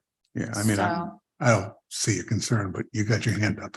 Just wondering on the cash, with sometimes the necessity to have a lot of lead time before we undertake capital projects, especially in the future with our spending cap. Does that cause any concern on the amount of cash we have if we delays? I mean, it's more on the planning side of it, but if we can't get to it, things of that nature, does that cause concern? at The the question I moment- want to put out there that it's, in 27, $350,000 is going to be like 200 grand. It seems like at the rate we're going. So But you're still sitting on unrestricted reserves of just under $1.5 million. okay, I just want to make sure that, sometimes we might not be able to take a Spend it. project when we want. We got to plan it a year in advance and make sure we get the right ballot question, bring it back, that kind of thing. If that has any cash impacts. Oh, no, that you make a valid point there. but, I don't know. but It's- so a capital expenditure though, that's in the budget. That's not in unrestricted. well, hold on. Let's get some Maybe clarification we need to here. talk about that Yeah, segment but- as well. But let's get some clarification. When I say cash, I mean cash. Yes, Doesn't matter if it's restricted, unrestricted, or anything like that. That's our cash balance. So what I did is I took our 930 cash balance, right? And then with the revenue increase, expenditures increase. So I kind of forecasted where I thought our cash would be at with these assumptions. okay, let's talk about the reserves for a second. Yes. I'm assuming what you did was just applied the percentages that we have in operating reserves to these reserves. Yeah. Yeah. And what do they add up to? And what's the total percentage that's restricted? Well, you have to understand that on the water side, it's only a debt service reserve restriction that's on our that's restricted for that enterprise fund. So it's maybe $300,000-$400,000 at Oh. most. The Oh. general fund, keep in mind, right? The general fund has that type of No, I know it's somewhere around 25% of it is Yeah. restricted, sure. but it's only 300,000. Yeah, it's Okay. very low. That's not going to help my situation. No, but the mayor, or I'm sorry, the town manager brings up a good point. You want to have, and again, you're right. I think that having 150 days cash on hand, having that, what would that be? That would be that would be about $1.75 million. See, that's really what that blue line or that green line would mean, right? That we would have cash of about $1.75 million, that isn't necessarily needed. And that's at the very Right. end of it. Plus, we've already accounted for all of our capital needs for the next 5 years. That's kind of like our emergency fund per se. So, Yeah, so the capital plan, so on page 139 is the capital plan that is included in the forecasted budget. So you can kind of see what is in the forecasts. So my question to you, David, when the days cash, does it include, so for example, yes, I accounted for that. I assumed that days cash means running the normal operations as we projected. Right. okay, so like the 412, Mhm. is the days cash on top of that, or the days cash includes the 412? Day cash includes the 412. Okay, Yep. okay. Yep. Okay, And days cash also includes debt service and things like that. I wanted days cash to represent a running normal. As you should. right, Everything's running normal, right? right. Certain calculations with days cash only looks at how many days cash versus your debt service, a debt service covenant, is how many days cash do you have, to meet the debt service payment. So there's all difference. I wanted to wait mine a little bit. Okay, let me ask you this question. I think I know the answer. And I don't like the answer, but I think I know it. At this point, we're debt free. That's been paid off by 27.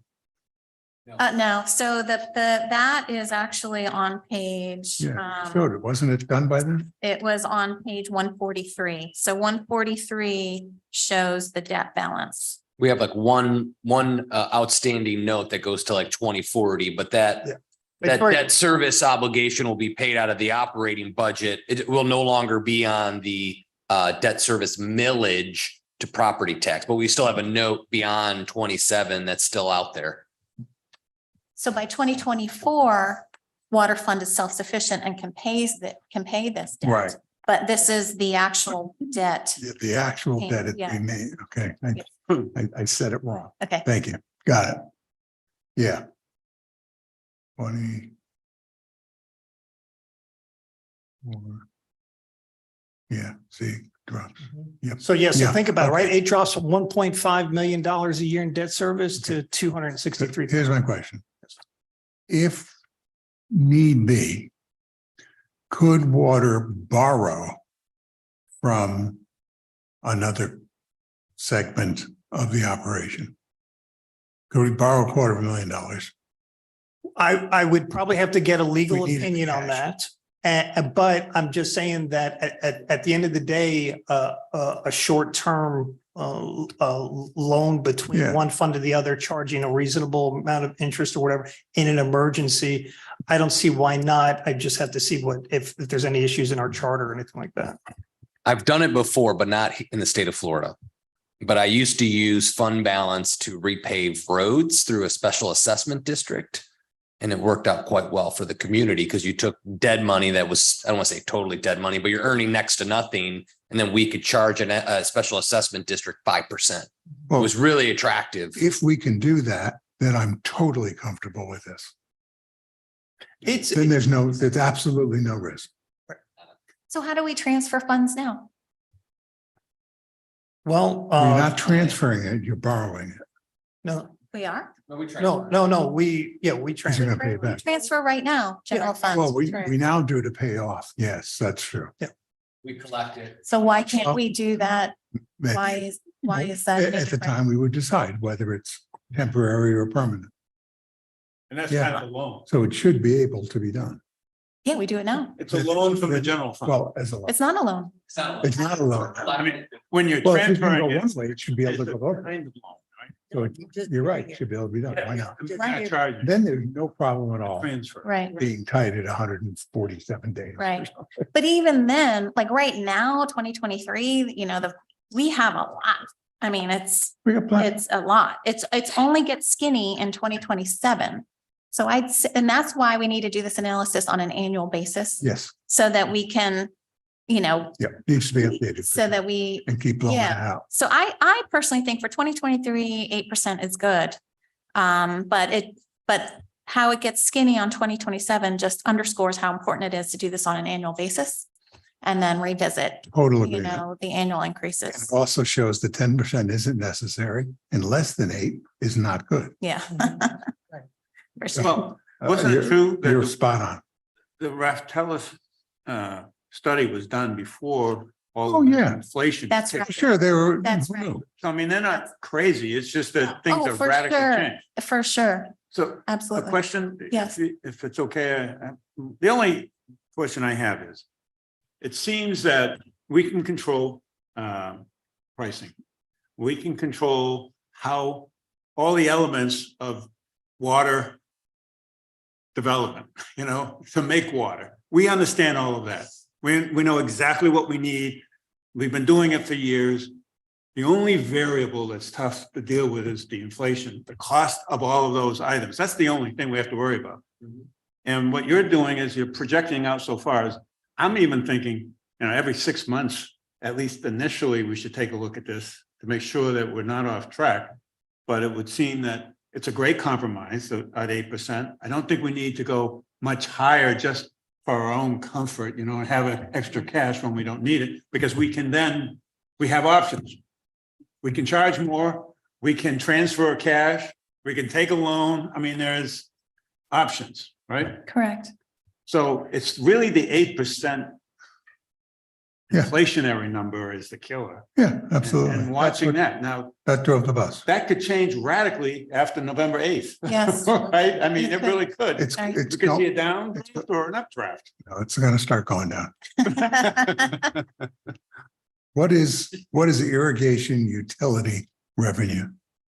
What I decided to do is I decided to break out water and irrigation. That's how we bill it, right? It's always good to see. So it's the same thing. Irrigation revenue and water revenue are one is potable for the house, toilets, things like that. One is just separate irrigation. So it's the people who have separate meters for irrigation. And there's actually a different rate structure. It has the same flat charge, but I don't know if you remember the different tiers. It has a different definition of tiers. So the on the residential, the multifamily, it had a flat charge, and then it went from, I'm forgetting the tiers, but 0 to 20,000, 25,000, 25,000 to 50, and they had different pricing tiers. Irrigation, which is water meters, which is like the sprinklers only that condos have, but like single family houses, like I don't have that. I don't have a separate meter for my sprinklers and my water. It's all on one. And it's also a benefit because here's why. No sewer, correct. Exactly. That's right. That's right. So it's separate. Okay. And yeah, and when I show you remember I showed you like condos versus single family, the revenues by water and sewer. I'm actually combining irrigation and the regular, residential revenue. What I'm going to show you in my next update is it's separate because I think it's kind of important to see the revenues that are coming in through the irrigation versus the regular water meters. That's an improvement to my analysis next time, but. Question. Mhm. If I remember, if you have a separate irrigation meter, you get a second flat charge for having that second meter. Yes, so the way the irrigation is set up. Which is you have probably why a flat- lot of single family homes don't get it. Exactly, it wouldn't work Because out for then they us. have to That's right, pay, That's and right. it takes a lot of water does. use to exactly, to make make that up worthwhile. that difference. That's right. Although I think there are a couple of single families that do have it, but yes, exactly. So it makes a lot of sense for the condos that have many units. Right. Because they don't get the flat, when it's the sprinklers, it's only one flat charge. Right. But yes, it's a flat charge and the tiers are a little different but if you could see the rates, you'd know what I'm talking about. But we set up the tiers appropriately for the irrigation versus the residential use. That's great. Yeah. Good. Yeah. Thank you. Did we want to ask with Glenn back if there was a legal question about the ability to? No, I got the answer. You I know got the answer. Yeah, I got it. All right. Yeah, we're transferring now anyway, so we're just transferring the other way. I will get the formal answer from Glenn offline and share it with you. Okay. And then just for completeness, if you look at 128, so the water fund is probably the more interesting fund, but the 128 shows the sewer fund forecast with 8% increases for 2023 and forward, each annual year gets an 8% increase and kind of a similar pattern. The days cash kind of gets close. But for the sewer, it's 2028. But you can see the green line, the revenue lines are above the expenditure lines, which is, what we want to see. So I guess so what I would recommend is next steps to present this to the Financial Advisory Board, get their input, and then I'll bring the input back to the Town Commission, and then we can make a final decision on the 10-1-23 rate change. The final decision has to be made in August, you said. It has to be before August. So August 1 is the notice requirement because 10-1 is when the rate change actually goes into place. And so what I've heard Marshall say is it has to be the billing cycle before. So it has to be wrapped up and ready to go, so that it can be, and it's in the bills. So you notice it, your prior billings, we do bi-monthly billings would be in August, and in that August bill, you will tell them what date you're holding a public hearing to adjust the rates sometime in August, September. So by August 1, you got to know what you're going to do, basically, because you're going to have a public hearing saying you're raising the rates. So you have to put them on notice. And you're suggesting we make the decision when? I'm just saying so FAB, they meet on a quarterly basis and their next meeting is January 26th. So I was thinking I could present this to them January 26th, get their feedback and then bring it back here. February. And February, March, whatever. And then depending on what additional information they ask for. And then we have plenty of time to make it by the August, I'm just thinking, would anything occur that would change our mind in March, April, May, June? Probably I not. don't think so. So I guess the one thing I must say, when I looked at each of the 6-month billing cycles, it's not like even. So like, for example, the August, September, like it was almost tracking like we weren't going to make our revenue goals by the first 5 billing cycles. But then we got like 20. So you expect to get 16.7% each billing cycle. Well, that last billing cycle, we got like 20% of the revenue that year, more than what we would have expected. And I know I ran my sprinklers a lot more in August. Only thing that could change our thinking is inflation. Crazy If inflation. it's yeah. 12%, we're in trouble. Yeah, but I So- guess the thing is, it's still so what I showed you was we still have plenty of reserves for 2023. We are not in danger at all for Well- 2023. And we are proposing an 8% increase. It's not until 27 that we're getting kind Right, of 'cause skinny. you look So up. we have plenty of time.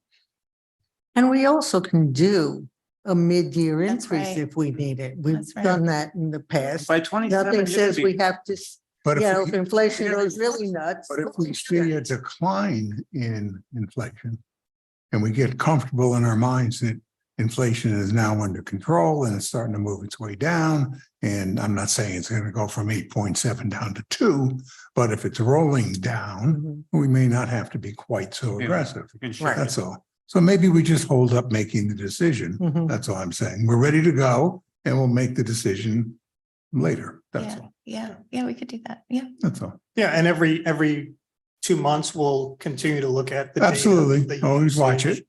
A lot of times, we are on a track of making sure we identify those meters that are not performing to the standards that they need to be, especially the high users. When, high users are 2 million gallons a day. I mean, there's a lot of water flowing through these meters. And so, at the end of the day, we'll continue to look at it. This budget that we have, it's flexible, right? So it'll be updated. It'll be updated with our current, projections, and then we can just change the percentage. So. Yep. Sounds good. Great work, you two. Thank you both. So do we very need a much. motion? I don't think so. No? I got Okay. directions, and then those at home that are keeping score, these are 2 strategic priorities being worked on simultaneously: 5-year finance model and an update to the water and sewer rate study. Knocking it there. Yeah, check that one off. Roll. That's great. Thank you for your input. Very, very good. Okay, let's move on to resolution number. Where are you? 2022-026, the resolution of the Town Commission, Town of Highland Beach, Florida, becoming a quote, hidden heroes town, end of quote, in support of Highland Beach's military and veteran caregivers, providing for conflicts and providing for an effective date. I'm going to turn this over to you, John. So I ran across an article that talked about the Elizabeth Dole Foundation's program called Hidden Heroes. And it's amazing the level of support they're providing throughout the state of Florida and the United States. And so I thought maybe we should become a member town. I presented it to the staff. I can't tell you how much I appreciate the effort by, clearly our town manager and our town clerk in putting this together. But it is now an effort to seek out more information about becoming a contributing town to the Hidden Heroes campaign. And basically, this also coincides with an interview, an article I did that's on the website. Claude Schmid. He's a colonel, retired from the US Army, who runs the Last Patrol for veterans, which provides not hospice, but for those veterans that are in hospice, he aligns veterans to visit and offer comfort, conversation and just camaraderie with those veterans on their last days. In addition, I have learned, we have, well, at least 3 that I know of that I've interviewed, veterans that are close to or over 100 years of age. And we have a number of others who are in their 70s and 80s. I mean, much more than I would have thought. So they will need care at some point, or may need care at some point. And this is a program to help. And that's all this does, is really focus on providing the care and during those times of need for our veterans, and aligns with already our efforts for recognizing our veterans, and with this effort on the Last Patrol, which is endemic to Highland Beach right now. So thought that this would be a resolution to pursue in becoming a member town. How's that? I don't want to overdo it. So as a member town, what do we do? So we would, I would welcome the commission to appoint Commissioner Shoemaker to be our representative. And basically it's our point of contact with the group.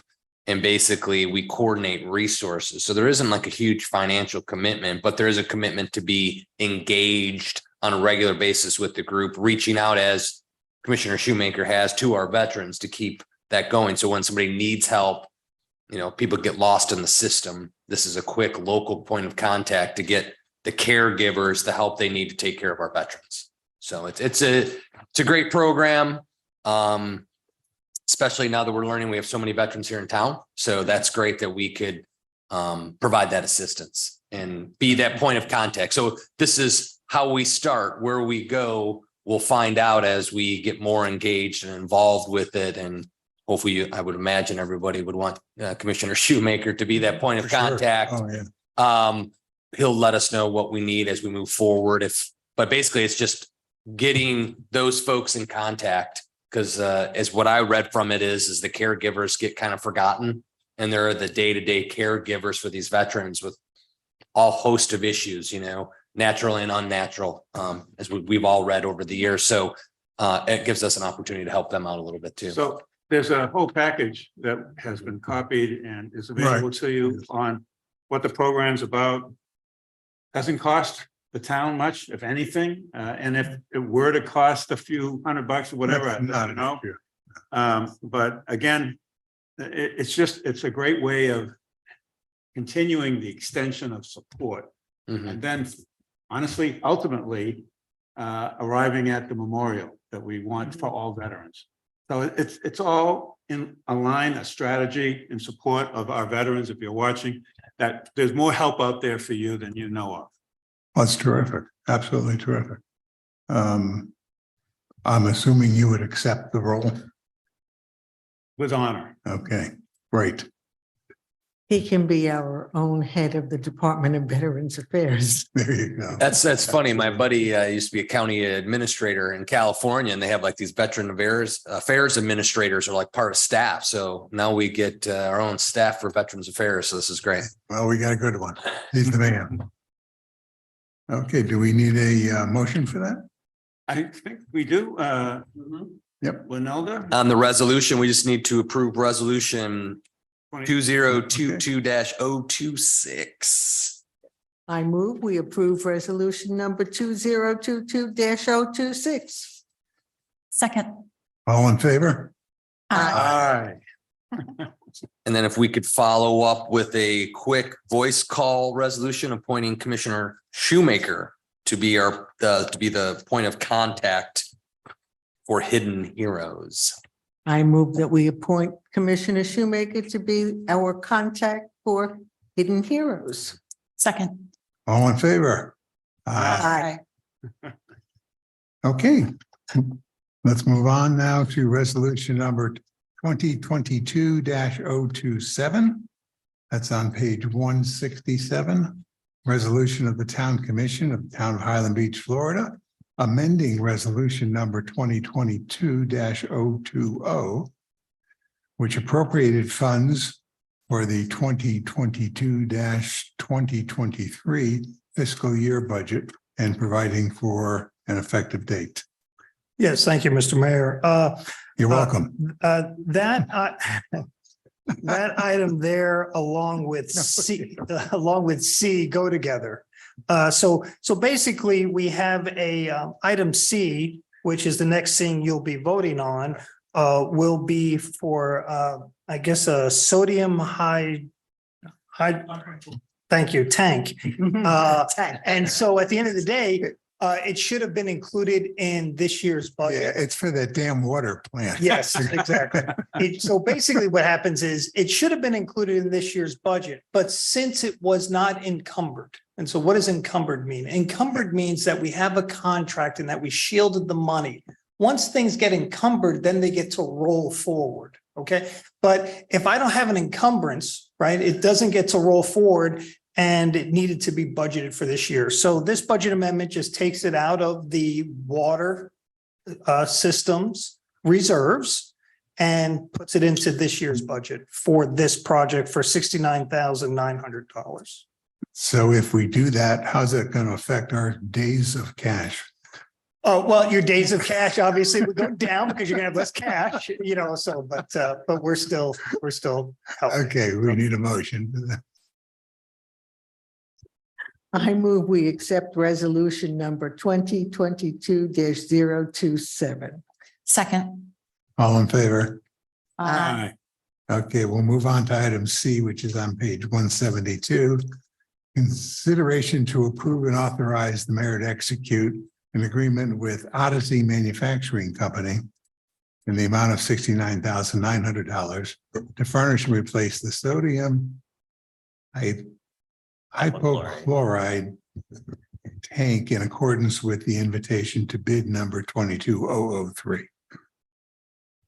So And we got the money, so it's not a problem. there we go. On October 17th, we closed this bid and we received 3 of them. And the lowest bidder was Odyssey Manufacturing at $69,900. And that's it. Do you have any questions? We Pretty already have, straightforward. Should have maybe been on the consent agenda. we already have a lot of salt water. Why do we need this? Because we are the best tasting water in South Florida. We're going to compete for the states. So we better have the right chemicals. So I do have a related question really for Pat. Sure. Only because people came up and asked at the truck event, some saw this thing about lightning and lightning rods. And they see this big tank up there behind us and they're saying, do we have a lightning rod up there? Yeah, there's some protection up there. There's some lightning protection up there, sure. Some lightning. There's a rod up there. It's kind of a rod that Yeah, kind of does. Yeah, and we've never had any issues, with it.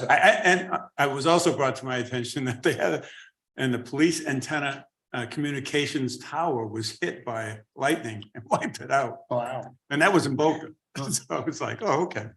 When was that? Oh, yeah. When was that? I don't know. You Oh. Ask Chief Joseph. He I will. has the details on it. All yours. All mine? Yep. I don't have any questions. We need it. Okay, straightforward. move on. Peg, Okay. anything? All set, thanks. Nothing? Good. We're all good here. Thank you so much. Okay. We need a motion to move forward. I move that we approve $69,900 to furnish and replace a sodium hypochlorite tank in accordance with bid number 22-003. Second. All in favor, say aye. Aye. So just for the record, we're approving the contract with Odyssey That is correct. Manufacturing Company. That is Yeah. correct. Yes, thank you. Okay, item D can be found on page 260. Consideration to approve and authorize the town staff to enter into an agreement with the top ranked firm for the request for proposal number 22-004 for annual audit services and the mayor to execute an agreement with Nowlin, Holt and Minor for the annual audit services. Hello again. Quick question before you get into it. Aren't they our current firm? No. No, they're not. Firm. Okay. Yeah, it's wrapped, not wrapped, is Ground, yes, thank you. I don't know if I want to turn this over to the chairwoman for the selection committee, if she wants to say anything. Well, we had a voluminous reports from each of the companies. And the committee was unanimous. I mean, even from the very beginning, before we started discussing, we all, went towards this one company. You might remind the commission who we are. Well, the voting members on the commission were me, Jason Chudnovsky, and Mara Frederickson. And Mara is with the financial department of Boynton Beach. And they were both very helpful. They both had a lot of experience in this area. So looking for somebody to do an audit was great to work with them. Good. And they're professional and With scores. right? with scores. This is a very good scoring sheet that shows there was a Yes. process. Absolutely. There was, And it was a big difference between the first ranking and Yes. second and the others. yes, there were some that we decided against fairly quickly because they really weren't local enough. Mm. And then it came down to two and we were unanimous. And the only thing left to do here now, unless there's any questions, is to move forward with the top ranked firm, Nolan, Holt and Minor. Does anyone have any questions? No questions for me. Peg, anything? Nothing other than I just seen we had used Ground Associates often in the past, and what was the rendering here? Why the difference? Because we just thought that Nolan Holt was a better fit. Okay, got it. Thank you. Yep. Any other questions? Yeah, I do. So we had them apparently for 11 years, I guess from 2003 to 2014. Do we have any feedback on how that went? Was it, do we have any feedback at all, whether or not they did it? With this firm we're selecting today, I don't know. We don't know how it went. I'm sure it went well. I mean, we had them for a while and maybe just cost was probably at that point in time, that change over time. Cost was a real big factor in all the decisions made. Or generally that it's good to change your auditors every once in a while, not to stick with Right. one. Right. So, but the general feedback from their references was great. Okay, I don't know, David, have you worked with them before? But in general, we reached out and got great references from them. So I heard nothing negative. In my time here, I've never heard anything bad about them from their previous work. But as a matter of practice, what you're saying is aside from the fact that they may have had a cost advantage, they're competent and you've got great references, but it's always good not to have the same auditor and Yeah. to change it up, right? I mean, Exactly. why even take the risk of getting too embedded? Sure. on page 265, it's addressed to Valerie Oakes. That's from before. Is that Mhm. Oh. On what okay? page? I just thought it was odd that the auditor had it addressed incorrectly. They probably thought it was the same town manager Oh. from.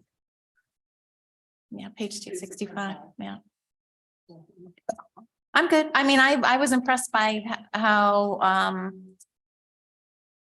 different the scores were for number one, you know, they were obviously the top don't pick. have There was a big difference in score Yeah. between the first and then the others. 265 So, to 200.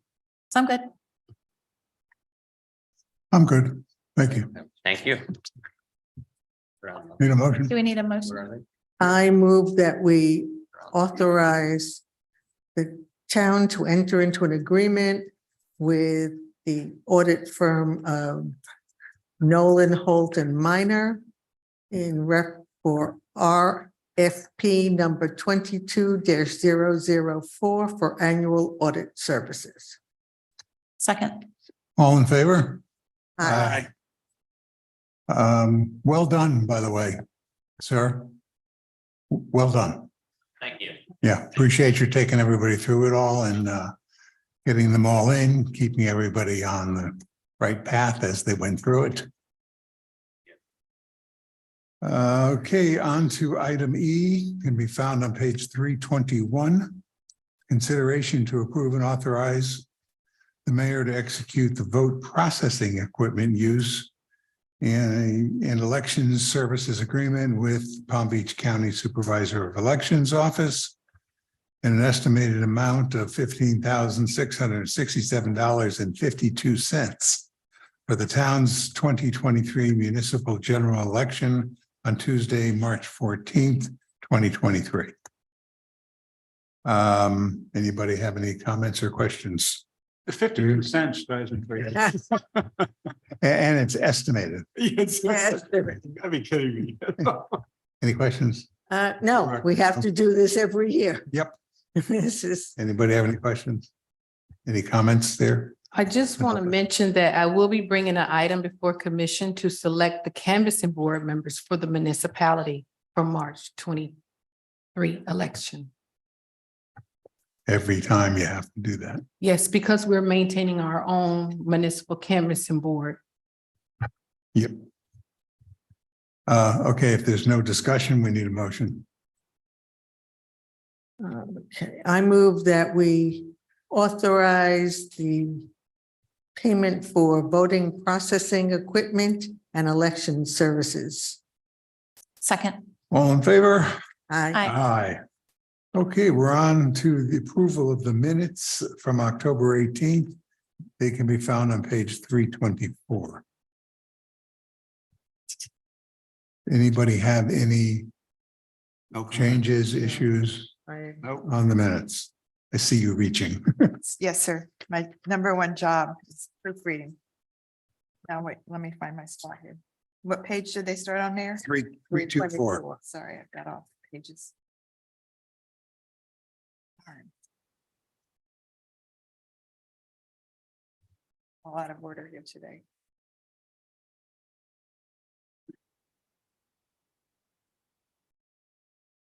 You can come back to me. I'm out of order. I messed. Nobody else had any issues. Oh, I can remember these. That's okay. On the first page, I remember my two corrections. It was a Board of Adjustments and Appeals, plural appeals, bottom of the first page. And then, There we go, right there. Yep, since I can't find mine, I have. it's it's the last sentence on the first page. Yes, sir. And then in reference about 2 pages later, Chief Glenn Joseph, his name has been spelled differently with 1 and 2 N's. And I'd like to make sure that we Okay, have that. that's on correct. page Isn't it? 326. So we need an extra N on his reference on Got that it. page. Got it. Make those changes. Because I think they're thinking of our attorney. Good memory. Our attorney's 1, he's 2. Yes, sir. Okay, That's why I get paid the big bucks. well done. Okay, we need a motion. Got my pages out of order. I move we approve the minutes of October 18th, 2022 as corrected. Second. All in favor? Aye. Aye. Okay, we're on to the item G. That's on page 333. Consideration to approve and authorize the mayor to execute an agreement with CAP Government Services for supplemental building inspection and plan review services. John, anything on it? You good? Straightforward, it's the cap agreement. There's no surprises here, I don't think. Jeff, Okay, any surprises or any differences from what we've had? It's It's a small increase in some areas and a decrease in other areas, and we're not going off the county anymore. We have there's a better contract with City of Boynton Beach. The only difference is if the counties is a 5-year that you'd be, but we couldn't use it because the rate increase with the county's contract was significant. good. and the whole agreement between us and Ocean Ridge is not affected by this. It just continues. Gulfstream? Gulfstream. I said Ocean Ridge. Gulfstream. No, no, it's our rates. No Yeah, impact, yep. whatnot. Nope. No, I'm good. Okay. Anything else? No, you go with whichever gives you the best terms. It's a company we already deal with, so we know what we're getting. Mhm. It's not a pig in a poke. Yep. And it's a better deal to go with Boynton Beach than the county. Okay. Peggy? Thank you. Good common sense. Thank you. Cap is great.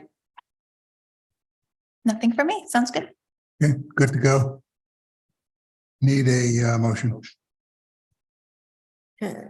I move that we approve and authorize the mayor to execute an agreement with CAP Government Services for supplemental building inspection and plan review by piggybacking on their agreement with the city of Boynton Beach.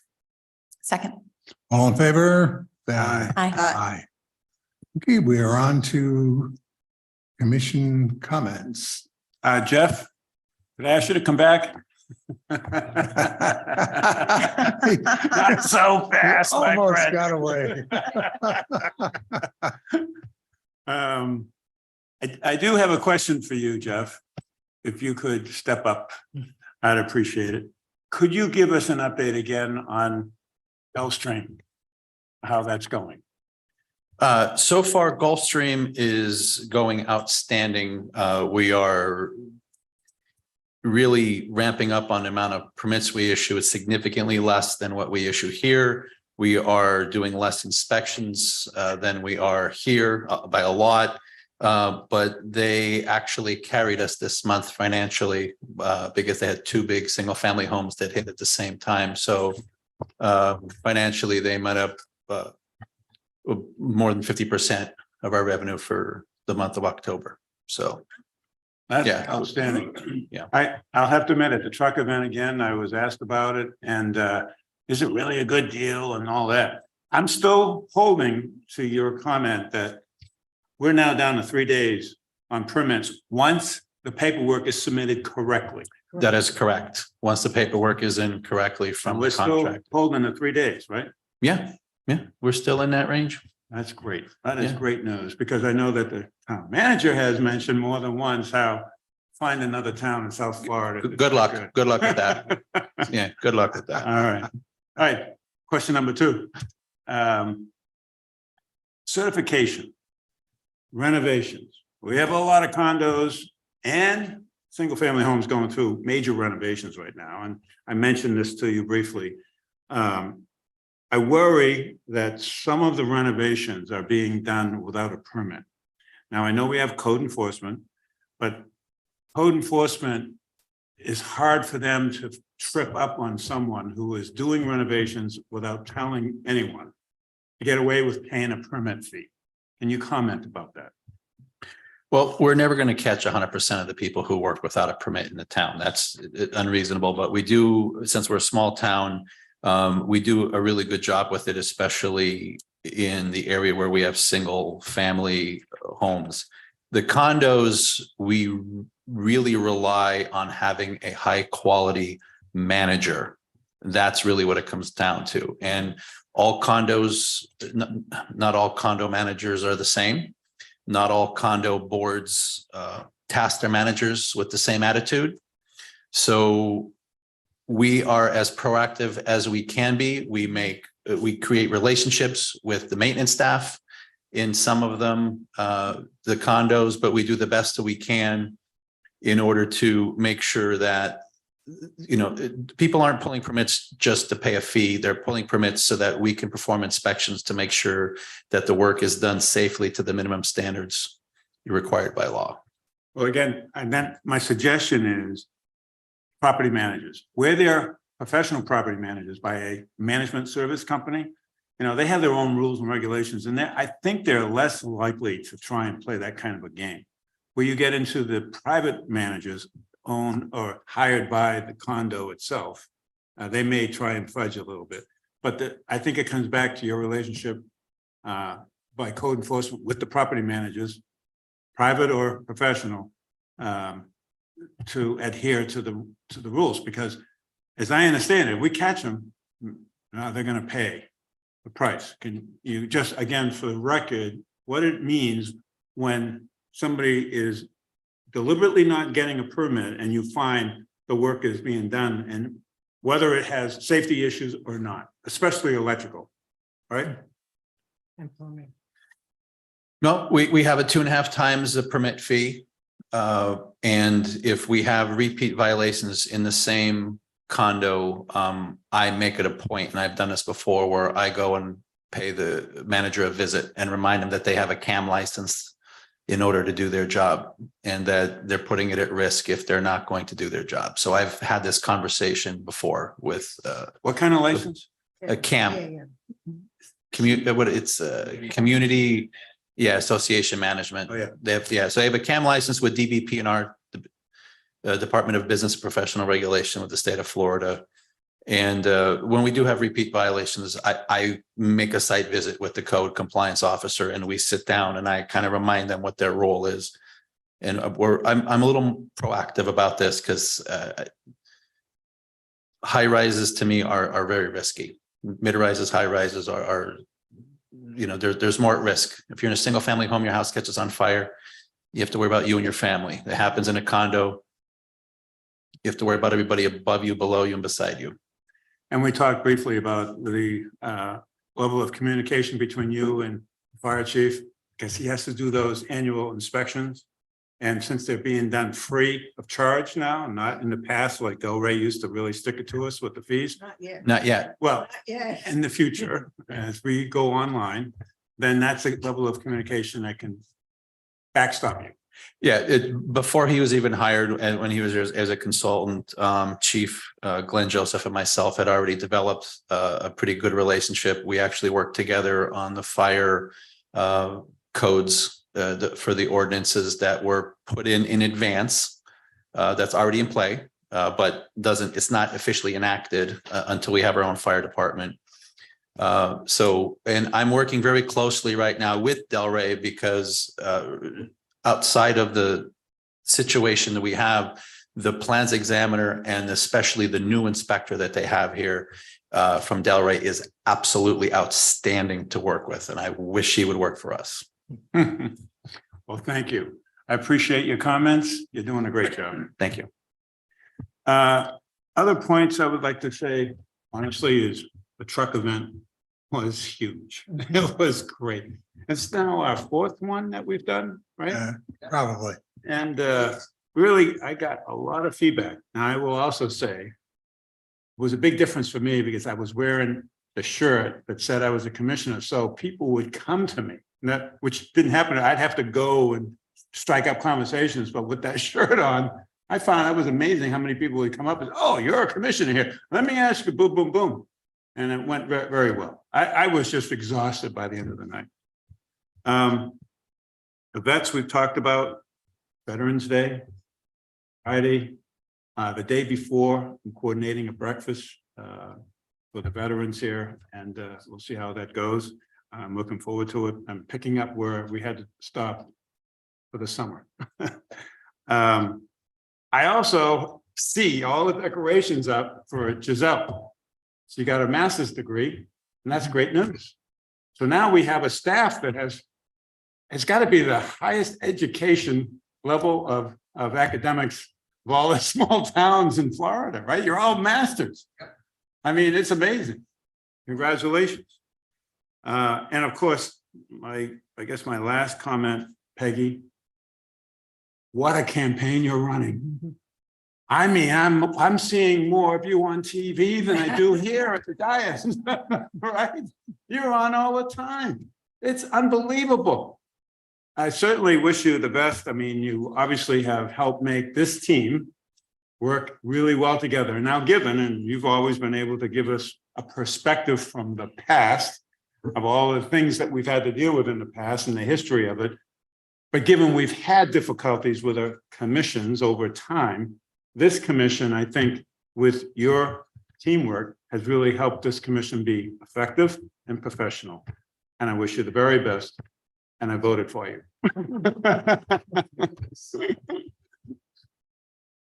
That's all I have. Thank you. I'm going to piggyback on him twice. Once, absolutely, Peggy. Good luck. And yeah, I see you all the time on television. It's fun. And to go back to the importance of getting permits in buildings.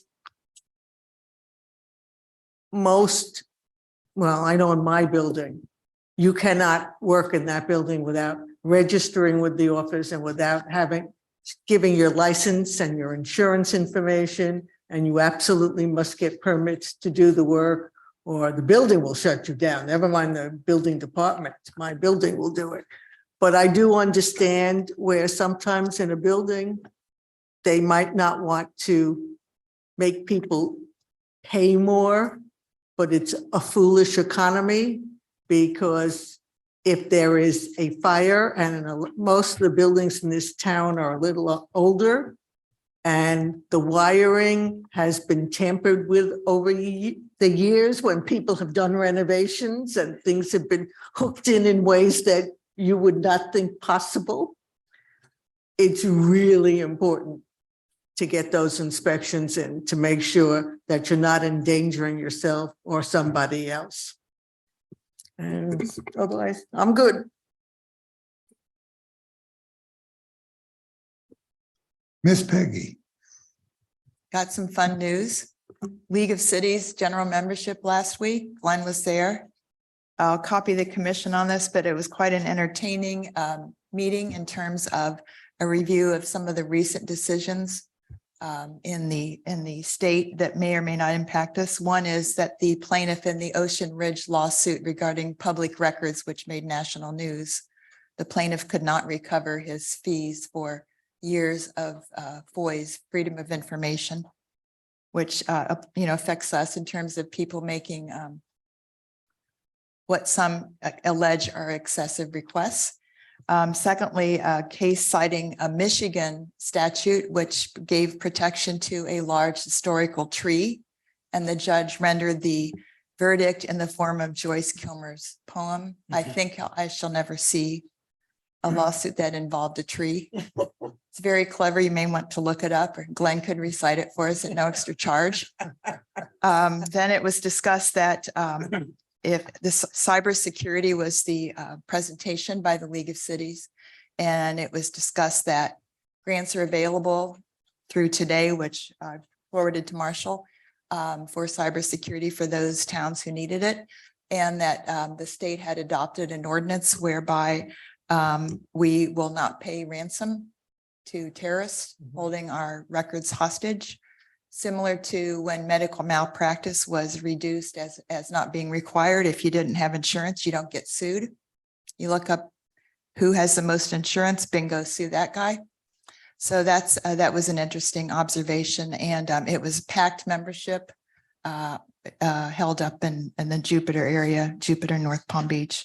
Secondly, regarding the proclamations, a lot of our churches and synagogues, as well as Boca Helping Hands, accepts foods for the needy in this going into the holiday season, including St. Lucy's. Someone had suggested if you see the BOGO items at Publix, you buy one, get one free, give the free one, or the purchased one to the charities. So that's very cool. Veterans, I come from a long line, so I'm very grateful for any respect. We have thousands of veterans in Highland Beach and Boca, thousands and thousands. So I'm very, very grateful for any recognition to them. And then I just want to thank the town for my salary, all these years of the $100,000. candy bars. So thank you for everyone's input.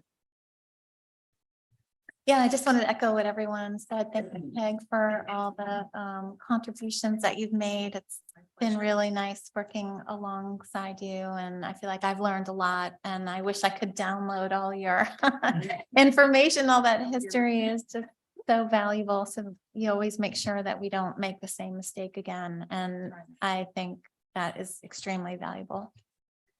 Yeah, I thought the truck event was excellent. So I look forward to many more, and thank you to everyone at town hall staff that made it such a success.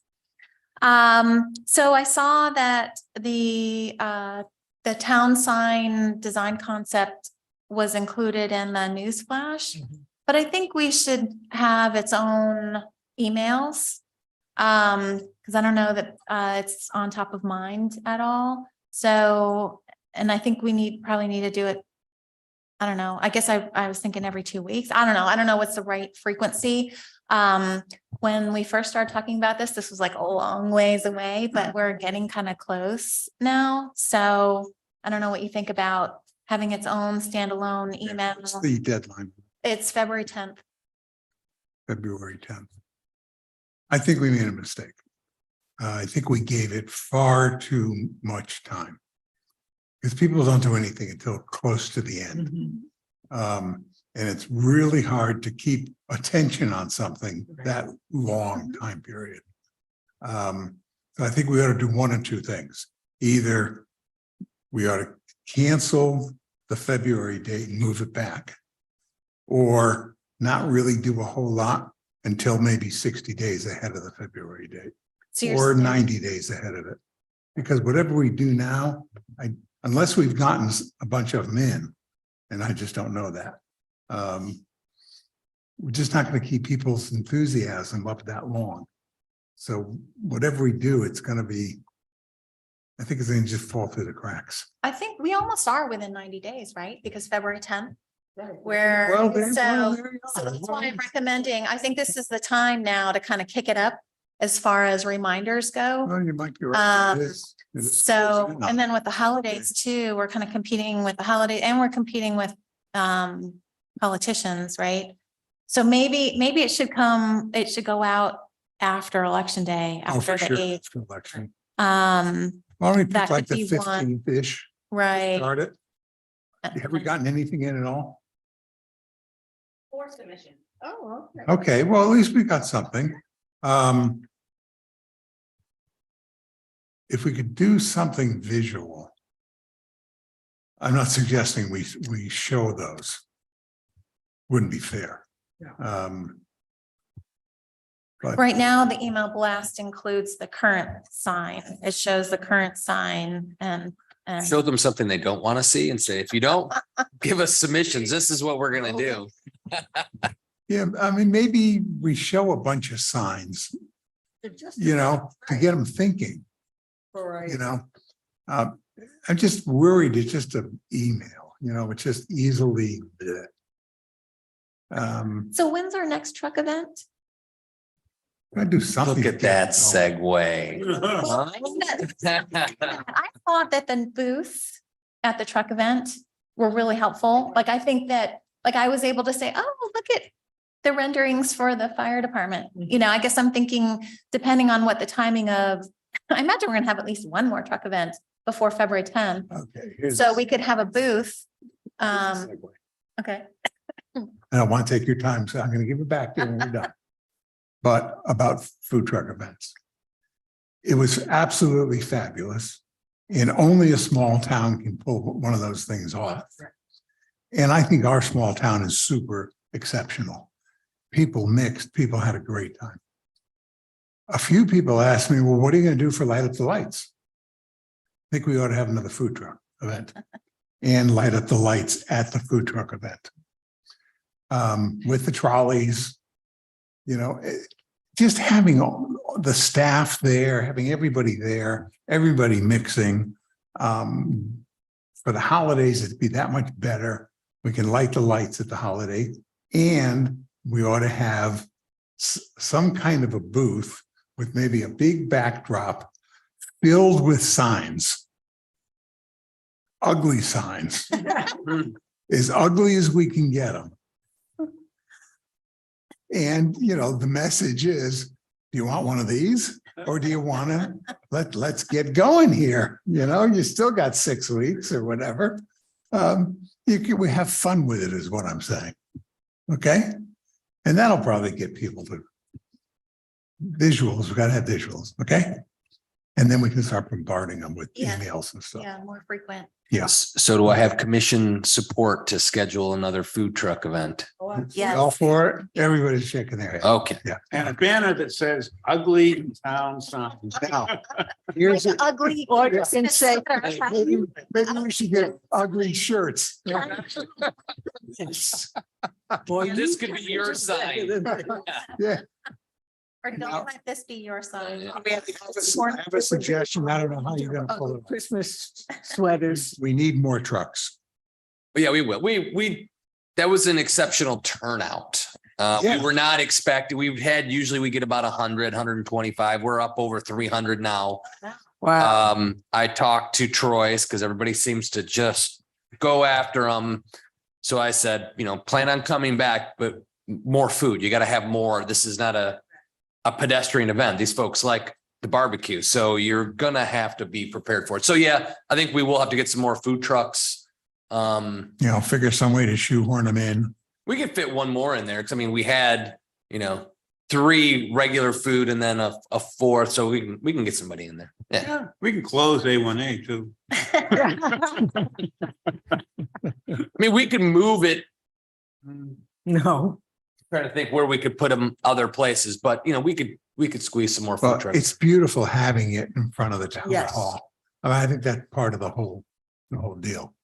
Mhm. It's great. And you have to Okay. have them all in the same place. You can't put Right. No, of course. not. some behind and Yeah. that wouldn't work at all. Okay, this is your time. I'm sorry. I'm finished. That was it. Oh, okay. Thank you. Mayor, maybe Um, for the next food truck, we could have a kids corner since it's the holiday-ish time. that's a great idea.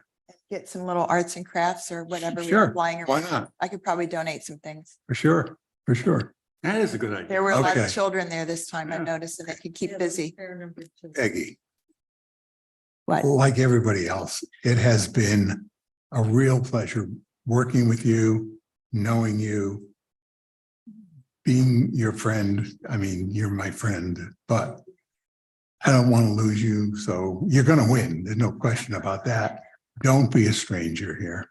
I mean, you got 250 votes the other night. Everybody at the event, you know, everybody knows Peggy. Everybody loves Peggy. They're all voting for Peggy. And you've got a great campaign going. And you're going to do a hell of a good job. No question about that. And we love you. You're great. Okay.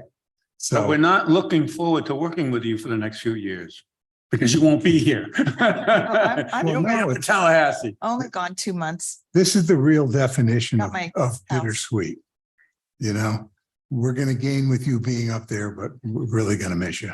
You've been great to work with. Absolutely great. Absolutely. And we've accomplished a tremendous amount. Terrific. Because we have a lot of Spartans here. Well, that's how you get good things. We got it. If you don't have a good debate, There you you don't go. get good A ideas. lot of great people in the entire town and my fellow commissioners, my wonderful commission. We rock. Touche. Absolutely. Okay. That's what I had. Words of wisdom? I have to add my voice to the chorus. Way to go, Peggy, win, and we'll see you in Tallahassee. There you go. Okay, back over to you, Marshall. Again, thanks to all the staff, clerk's office, manager's office, the folks up in Public Works, food truck was spectacular. So I'm excited. We're going to do another one. I think that'll be good for folks. Everyone was very positive, loved the energy. Oh, excuse me. One thing that, one piece of feedback I got was the trolley drivers. People were talking about their personalities. Positive, hopefully? Positive. Okay. Positive. All right. They I was like, loved oh, them. geez. Sweating bullets. No. They absolutely loved them. Apparently they were kidding with them. And I can't tell you their names or anything. Okay, but they loved them. They had a great time with them. Okay, good. And after that, Spartan will go green. All right, go get them. Okay, anybody have anything else before we close up? Okay, it's 4:19 and we shall adjourn. Thank you all. Thank you. Well, that was a great meeting. What a great meeting.